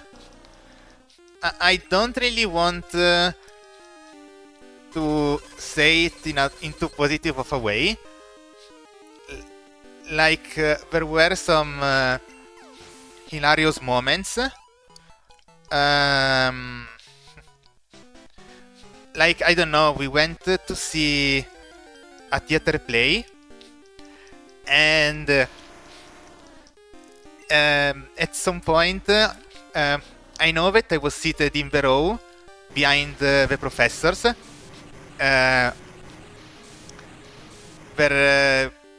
So most of the professors were female professors, and then there was this guy, the Sicilian professor, and at some point, I don't know, he stood up. I think he was going to the bathroom, passed in front of the other professors, and said, "Non toccate," which would be "don't touch," referring to his ass.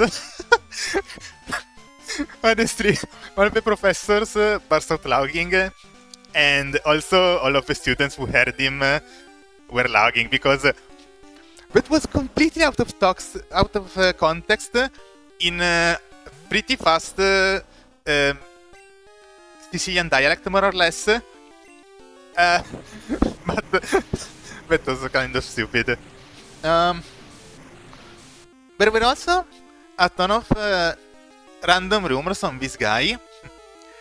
I honestly never confirmed them, but people around the school were saying that he was cheating on his wife.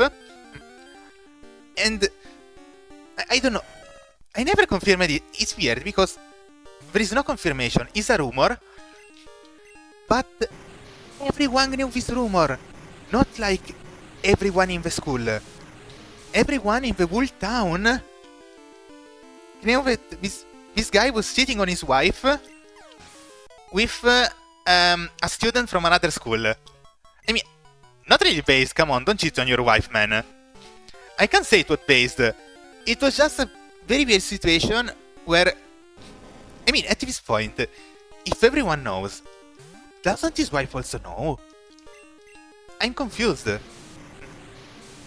Okay, if your wife is annoying, leave your wife, man. No, I mean, I can agree with that, but it's not like you're forced to stay in the marriage. You can just divorce. It's not like he was an old man from the generation where, you know, you couldn't divorce at all.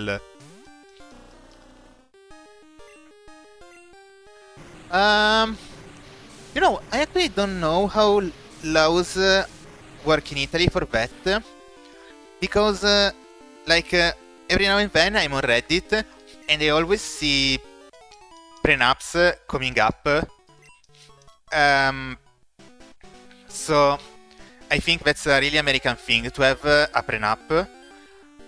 I think in Italy there isn't. I mean, I think you can make one, but it's not something that's really common. But I also don't really know how personal assets are divided in a divorce.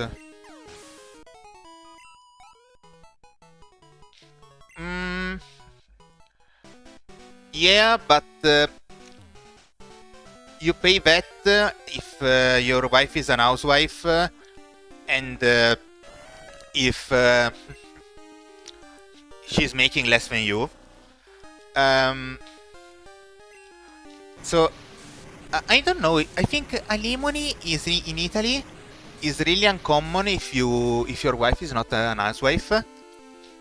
I'm not an expert on this, but the interesting point is that this guy was a teacher, and look, being a teacher has a lot of nice perks. Like you have pretty short working hours, and long summer vacation, lots of really cool stuff. But teachers in Italy are not paid enough. Like, the pay is just low, so this guy couldn't have that much money, man.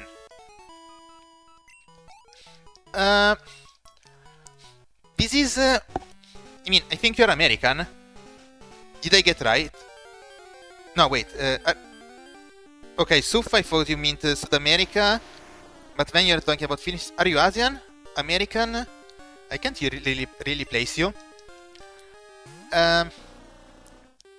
Okay, I just found yeah, well, pretty much. I think you have a Snow Mexican. Oh well, I mean, compared to America, at least you have like an healthcare system, which, I mean, you have an healthcare system, Americans don't, so that's at least a bit better. But because you use the term in the West, and I know that a lot of people, when they say in the West, they mean America and Europe. In Matiere, you use it talking about just North America and you excluded Europe, I guess, because since I'm talking about things in Europe, so I know that. I mean, it's interesting to talk with someone from the other side of the sea and look what we think. I mean, American culture is kind of really spread a bit everywhere because there are a lot of American websites that like Reddit, but I mean Twitter is also really American. Like there are a lot of American on Twitter also. I mean, but Twitter, will anyone ever call X X? There is also Hollywood that spreads American culture, I think.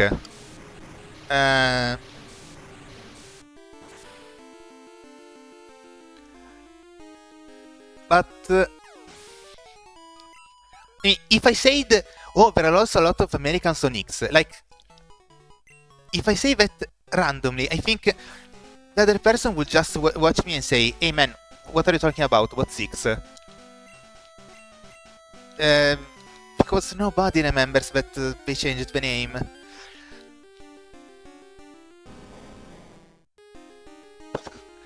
Well, I mean, it's pretty hard to get that many men. Like, you can't really change every day. But, well, what's the problem?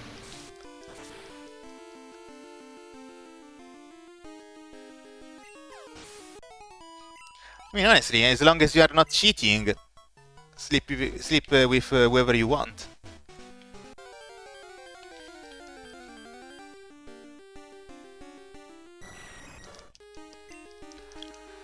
Okay, while I was talking, I farmed quite a bit.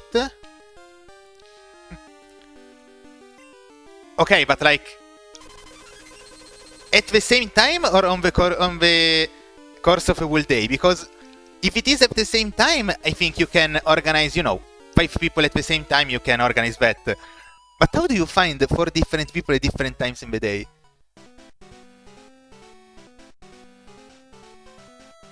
Use condoms, man. Okay, that's some stamina, but also use condoms, man. It seems pretty easy to solve as a problem.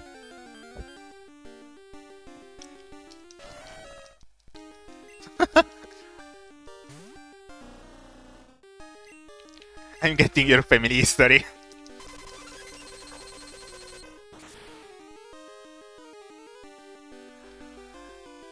So, Dugon 32, Lantern 31, I should farm with Tauros now. Let me get out of here.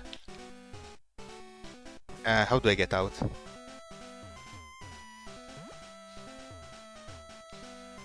Alright. I'm out.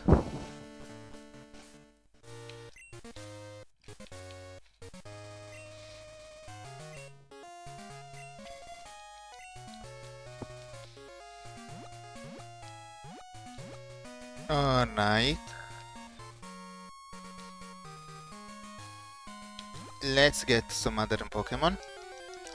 And Tauros to level 41. I'm honestly a bit tired of farming. I may actually finish farming another day. This is getting long. I'll just get to level 42 and stop. Yeah, hours of farming in the same day seem a bit too much. I'll get to level 42 and then I'll go for the last stretch to level 45 tomorrow, and I will also do the Elite 4 tomorrow. Honestly, at the pace I'm going, it shouldn't take too much actually.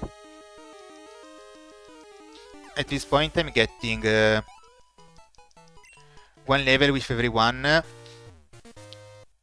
every 20 minutes, I think. Yeah, more or less. I can't. I met a Dratini in the Dragon's Den. I tried catching it.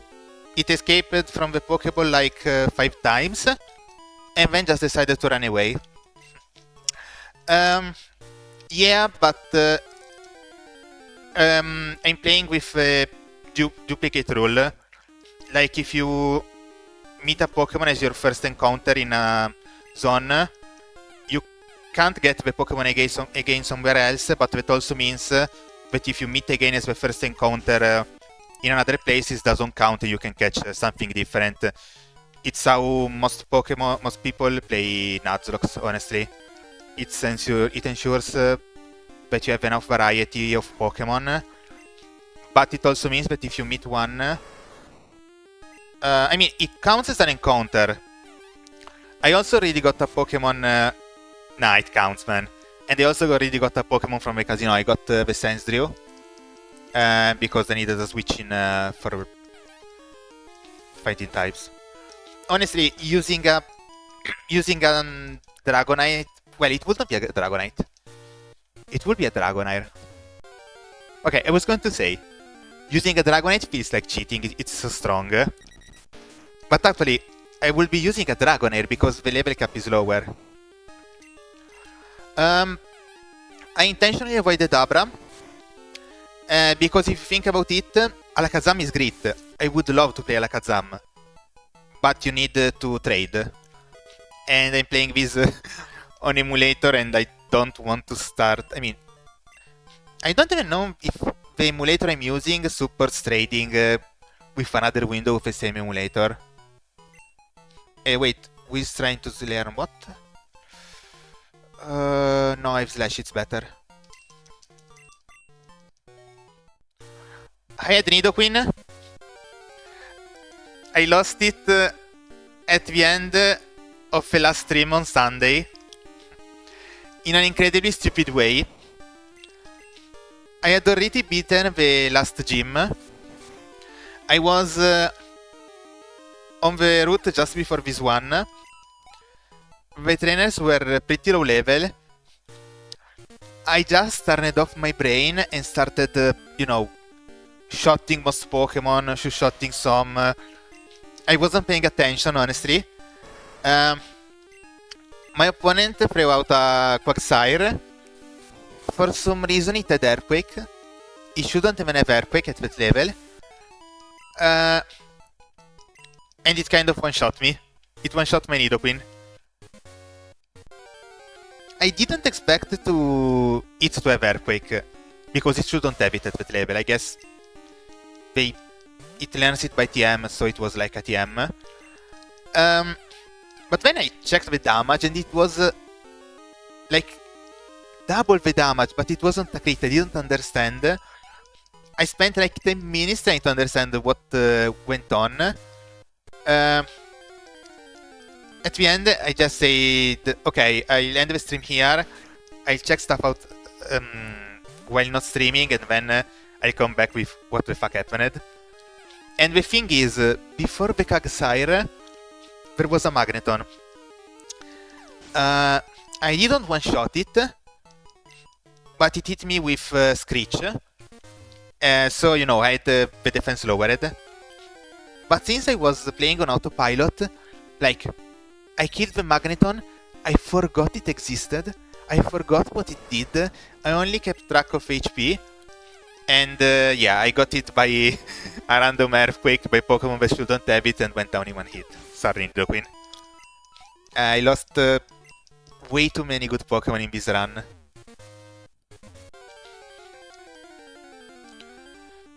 I mean, at that point I would use Hypnosis and Dream Eater. I still have the Dream Eater empty somewhere, I think. I just don't like relying on moves that are 60% accurate. I know that seems stupid when I have Thunder in my team, but I also have Rain Dance on that Pokemon because in serious situations I refuse to use Thunder before Rain Dance. So yeah, I kind of want I kind of don't want to use... yeah, Dream Eater is great. It's just that I don't want to use Hypnosis. Give me something like Spore Dream Eater on a Pokemon and I will use it all the time. I mean, I've clipped a couple of things from the stream. And 2 different clips I made. Oh, shit, Red Gyarados. So, I went to the Lake of Rage before I got Surf to get a Magikarp, because I noticed I could only get Magikarp in the Lake of Rage. There weren't any other Pokemon that I could get. So, you know, it's routing. If you go first to the zones where there are few Pokemon that you can get, so that you can guarantee certain other Pokemon in other zones, and they wanted to guarantee a Chinchou in another place. So I went there earlier and got a normal Magikarp. Then I went back later with the idea, oh well, I don't care about the Red Gyarados, I can use a normal Gyarados anyway if I want. So I went back, and the idea was, okay, I'll challenge the Gyarados, I'm low leveled, but I can just challenge it, Tauros is faster, and then I'll run away. That's how I discovered that you can't run away from the Red Gyarados. So my level 26 Pokemon were just against a level 30 Gyarados that had Dragon Rage, and nobody had 80 HP to survive a second Dragon Rage. That was actually one of the points in the run where I actually risked a wipe, because like I either had to sacrifice multiple Pokemon or do a risky strat that could get me out quite cleanly, but I could risk a wipe. I decided to risk the wipe, and I got out losing only a Drowsy, because for some reason I had Flash on the Drowsy, so I just went in, started spamming Flash, and then I started hoping that the Gyarados wouldn't hit me anymore. It kind of worked, but that was way too risky. And if you go on my channel, I actually have slightly shorter clips from the stream, like they're not super short. There is the one with the Gyarados, with Red Gyarados. There is one where I met a random trainer with a Drowsy that had Hypnosis and Dream Meter. That guy was a fucking sniper. Every single Hypnosis hit me. I stayed asleep so many turns that even if my Pokemon were 5 level higher, I couldn't one-shot. And when I woke up, it was already at full health again. And it was a bit early in the game, I didn't have that many Pokemon leveled up. I seriously risked a wipe against a random trainer with a Drowsy. And another clip with Hypnosis is the one against Chuck, the 5th gym leader. It was supposed to be a really easy gym fight. I had it planned extremely well, honestly, I think. Hypnosis, when used by a trainer, actually has less than 50% chance of hitting you. That guy hit every single Hypnosis, ignored completely the fact that I had paralyzed this Pokemon, and crit me multiple times, and I ended up losing my starter. That was a bundle of bad luck all in a fight. This stream was perfectly normal farming, so I don't have any clip from here.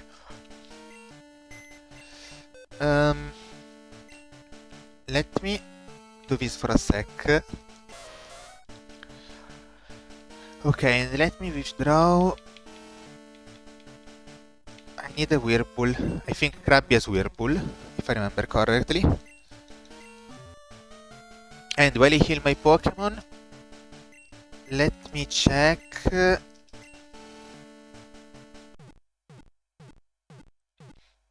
The moveset for Sand Slash.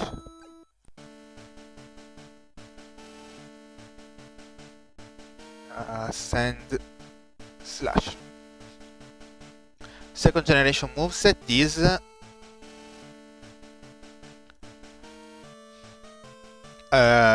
no, it doesn't learn anything useful anymore. I just have to use the Earthquake MT. And I see if I have to round out the coverage with something else.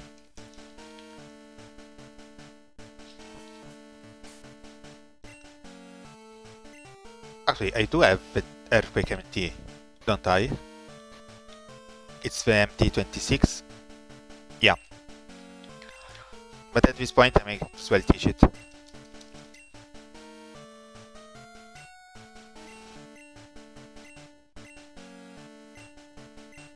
Yeah, honestly, Poison Sting is not necessary.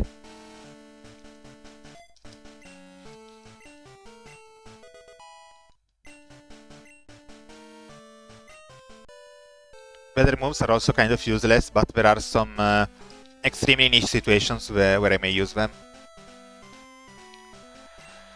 I need to train Taurus more.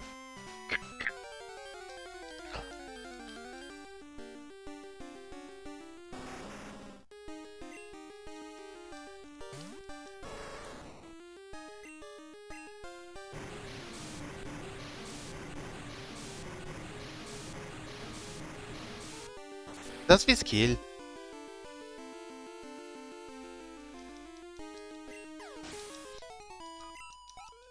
Anyway, yeah, dragon types are pretty broken. But I honestly think that the best dragon type in this generation may be Kingdra. Because Dragonite still has that incredible weakness to ice. And the moveset is a bit whatever.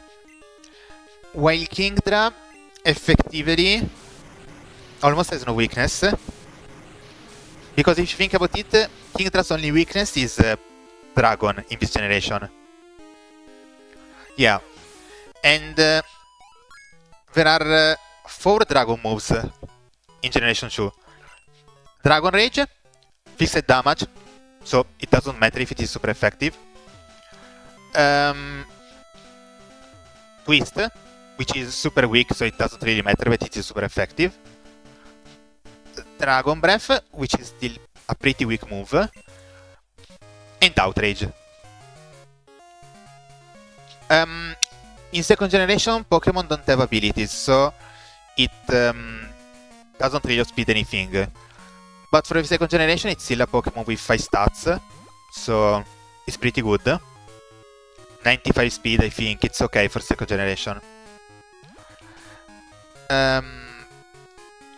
So its only weakness are Pokemon with Outrage.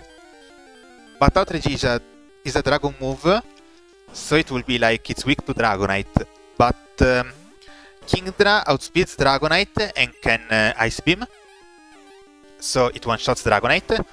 And I think the only other Pokemon with Outrage, and I'm not even sure if he learns it, is Gyarados. And, well, yeah, if Gyarados gets locked, it is. But in second generation it is a special move, so from Gyarados is pretty weak. So, like, you can just switch. And then Gyarados is locked in a crappy move, and, you know, Gyarados doesn't have much special attack. Trash is actually way more dangerous than Outrage on Gyarados.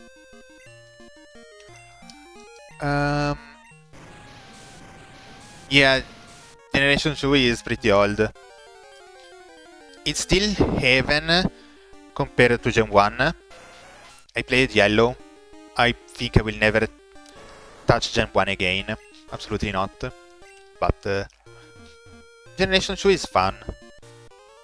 Still a bit boring just before the league, because there is not enough experience, but it's fun in general. At least there is the split between special attack and special defense.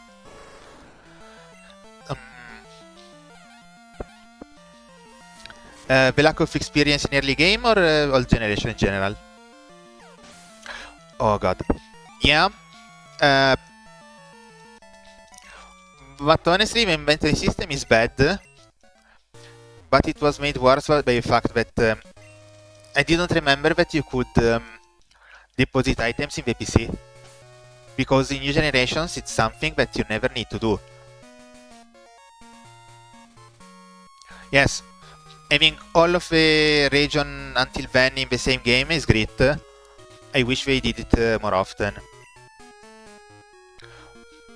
I really think I will enjoy playing Soul Silver. It's a game that I always wanted to play, but for some reason, I've never played it. I don't know why. I don't even have it. I have like the physical cartridge for Diamond, for Black 2, but I don't have Soul Silver.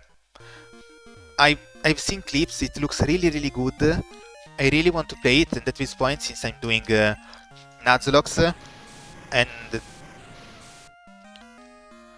also true, but like some animations are really cool, like the Kimono Girls and the Lugia. They changes some stuff, some small story stuff, which makes it better.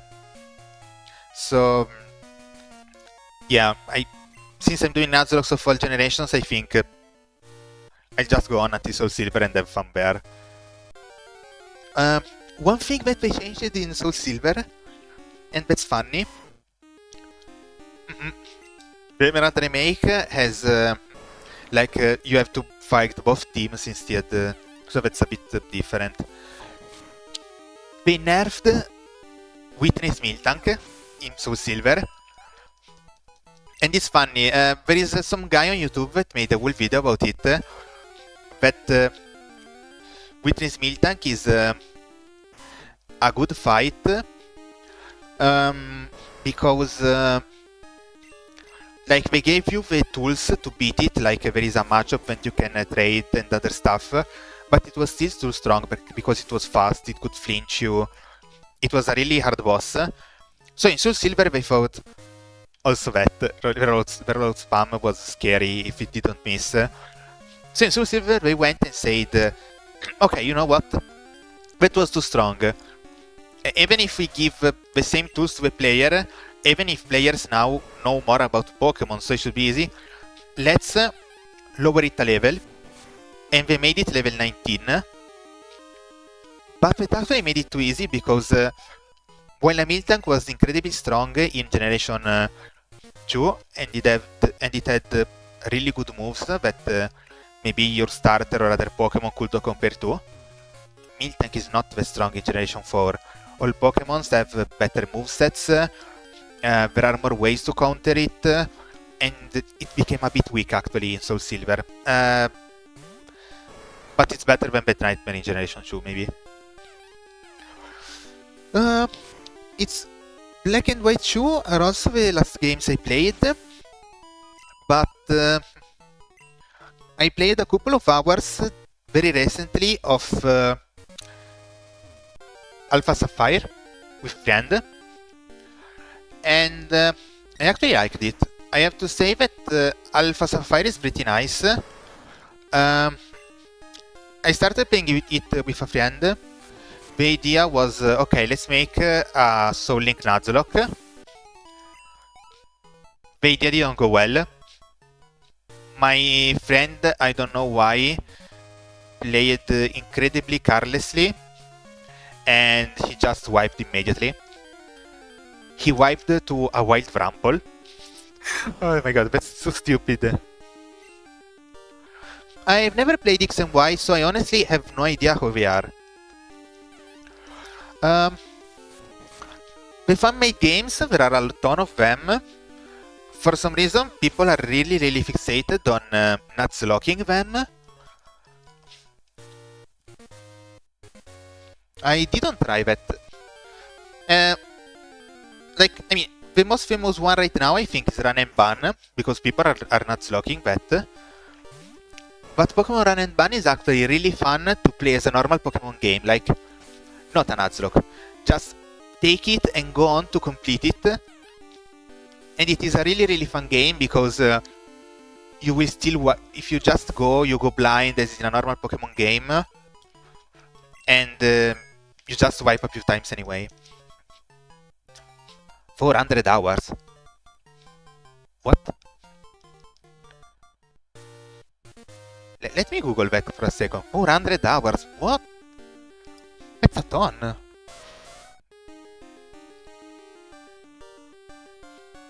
I mean, if it is the third, you would expect people to be Nuzlocking it for the cloth.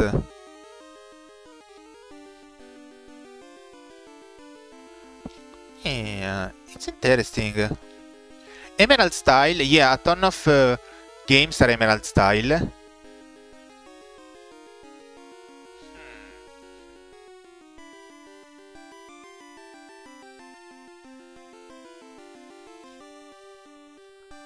I'm definitely not going to Nuzlocke that, but it may be interesting to just play. Mhm. Yeah, playing our games normally is interesting.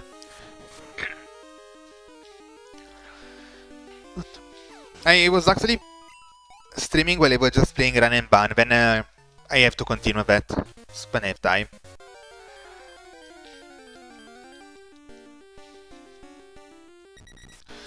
Famous Acroms are Radical Red, Emerald Kaizo. I think they made a Crystal Clear.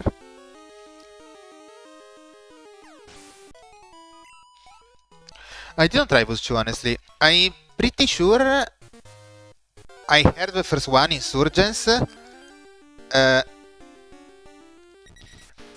Wait, you didn't mean detergent. I think deterrence, maybe. Detergent. Is it really called Pokemon detergent? Like soap to clean stuff? Really?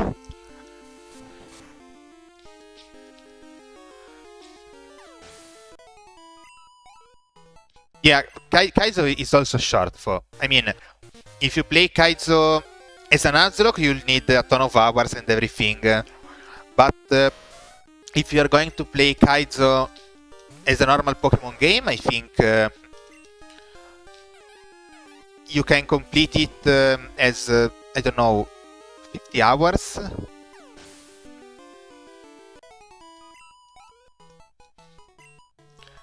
That guy had some weird sense of humor. Pokemon detergent. What the hell? There are a ton of Acroms, honestly. There are also the escape rooms that are gaining popularity now. I think in my feed I had Frizzai that now made an escape room. I think I'll watch that later. Frizzai makes some interesting stuff. So I don't know if I like this trend of escape rooms, because I kind of like them. I like the fact that there are YouTubers that do them and then bring the videos so that we can know that there is this escape room, and if it is interesting we can try it. The problem is if I watch the video of someone that played an escape room, then I can't play the escape room. And maybe, you know, I want to play the escape room myself. But at the same time, it's also fun to see other people playing the escape room, so I never know. Should I just watch the video, should I play the escape room? The first one is... I don't know who is the one that made that first one, where you had to like use a Makuita with weird wind at the start. I think I found also that one from Frizzai, and it was pretty... I watched him play the first 10 minutes, then I said, okay, I like this thing, I stopped watching him, I just watched how long it took, and then I went to play it myself, and it took a bit longer.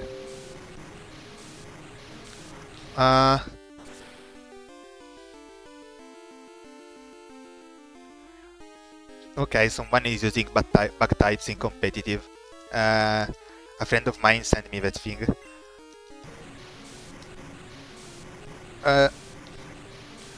Okay, wait, my autopilot is doing way too many stuff.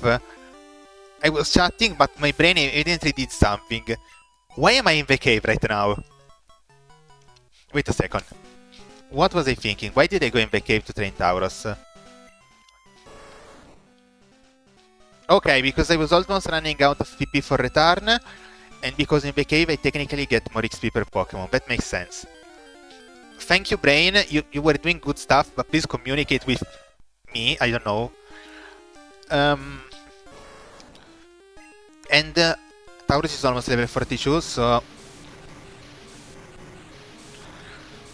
I mean, I will give you an extremely obvious answer, but I will answer with pizza. I just ate pizza for dinner, so I think excluding pizza. Uh, Excluding pizza, it becomes more interesting. I mean,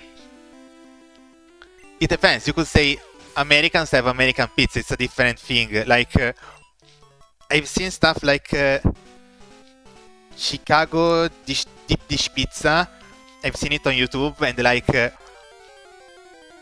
if you didn't tell me the name, I will see it and I wouldn't know what it was.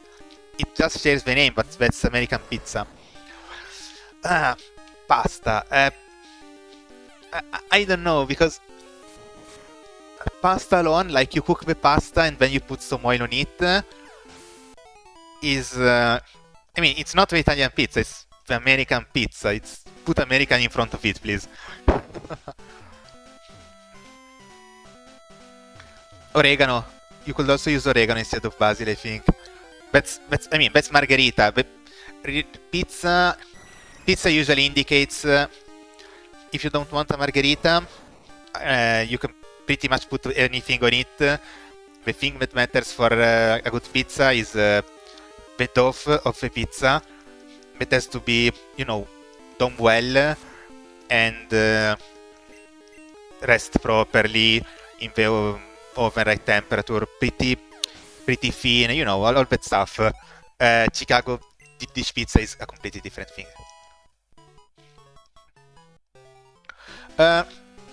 Okay, but I'm pretty sure that Alfredo pasta is not Italian, that's American.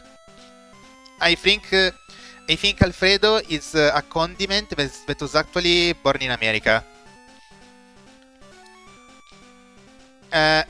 You check on Google because I'm not sure, but I think fettuccine Alfredo is a typical American dish and not Italian, actually. And then, you know, since it uses pasta, it kind of came back to Italy with the same sauce, but the sauce may not be Italian.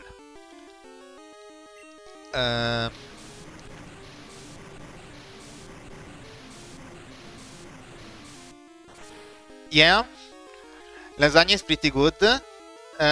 Both the classic one, the one you can make it with pesto, that's also pretty good. You can make it with ham. There are a lot of variations that you can do with lasagna. Yeah, the thing with pasta is that it has a lot of variations. Like, if you just say pasta, you will like talk. You will be called. Blah, blah, blah, blah. You will be talking about like you cook the pasta, you put some oil on it, maybe some parmesan, and that's just pasta with nothing. And like, that's not bad, but honestly, if I'm sick, I will eat that maybe. But usually I will put some condiment, I don't know, some tuna, some canned tuna. Lol, thanks. I mean, I think Italian food is pretty good. I also like many different foods, but Italian food is great if you're lazy, honestly. Because you just put a pot on the fire, you throw in some pasta, you know, after it boils, you put 10 minutes to make it boil, throw in the pasta, another 10 minutes to cook, and you don't really have to do much. You don't dirty too many pots. So that's just easy. Or I don't know, but that may just be because I'm lazy. I eat a lot of stuff that's just made for lazy people, like I don't know, chicken, but with some, you know, I just fry some, you know, the breadcrumbs above. I don't know, I can get with the correct English word right now, but you know, you pass the chicken in the egg with some breadcrumb, and that's, I don't get the word right now, but yeah, you just fry that really quickly. I'm not saying that's perfectly healthy, but No, wait, it's already level 42. Okay, last mon. Okay, let's go, Lanturn. You have the last one to level 42.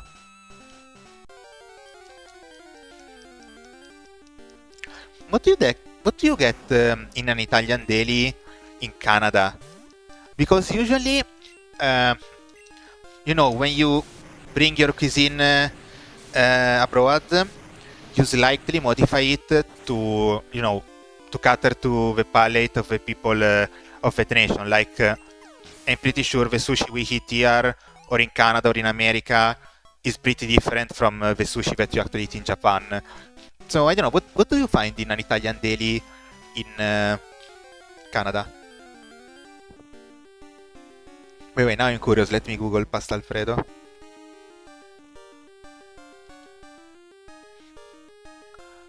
Yeah, fettuccine Alfredo. Oh, interesting. Fettuccine Alfredo is an Italian dish, but it's popular. It became popular like in the States with variants made for the United States, and then it came back as a variant. Okay, I know about the second part. I didn't know about the first part being actually Italian. I always thought of it as a pretty, you know, unusual thing that you get at a restaurant but you never do at home. Oh, then you can... okay, then you could get something more similar.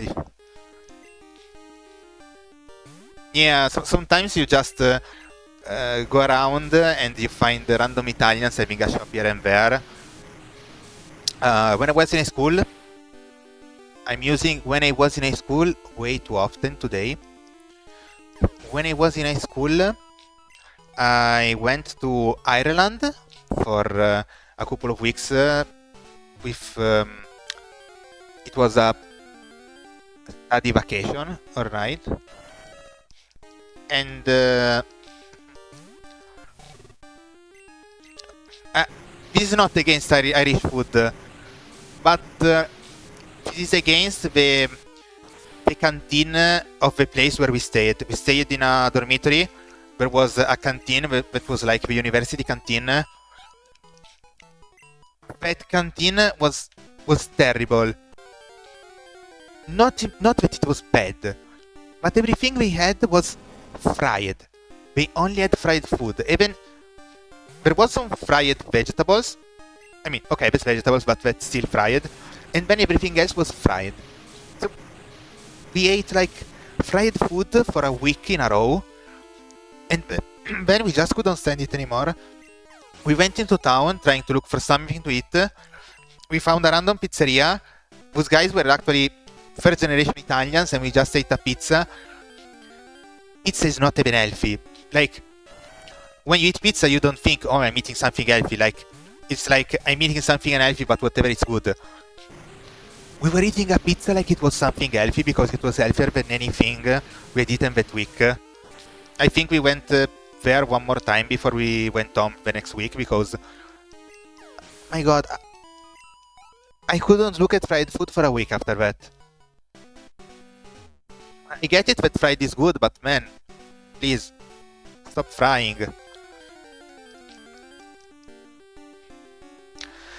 I mean, it's not particularly unhealthy, but you can't say it's a complete meal. Like, the only vegetable in there is tomato sauce. Yeah, but it's also slightly high calorie, because bread is pretty high calorie. It doesn't have like any fiber. You can't really survive on pizza. While, I don't know, you can survive on... I mean, you shouldn't.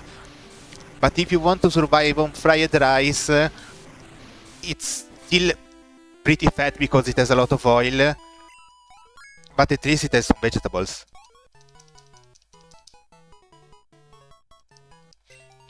Well, you could add vegetables as a topping. There is the pizza with grilled vegetables. which for some reason, which I would say is marketing gone wrong, it's called vegetarian pizza in most pizzerias, but pizza by itself is vegetarian. Why the hell are you marketing vegetarian pizza with grilled vegetables as vegetarian pizza? Like, when you write vegetarian on the menu, people just run away. Like, man, you suck at marketing.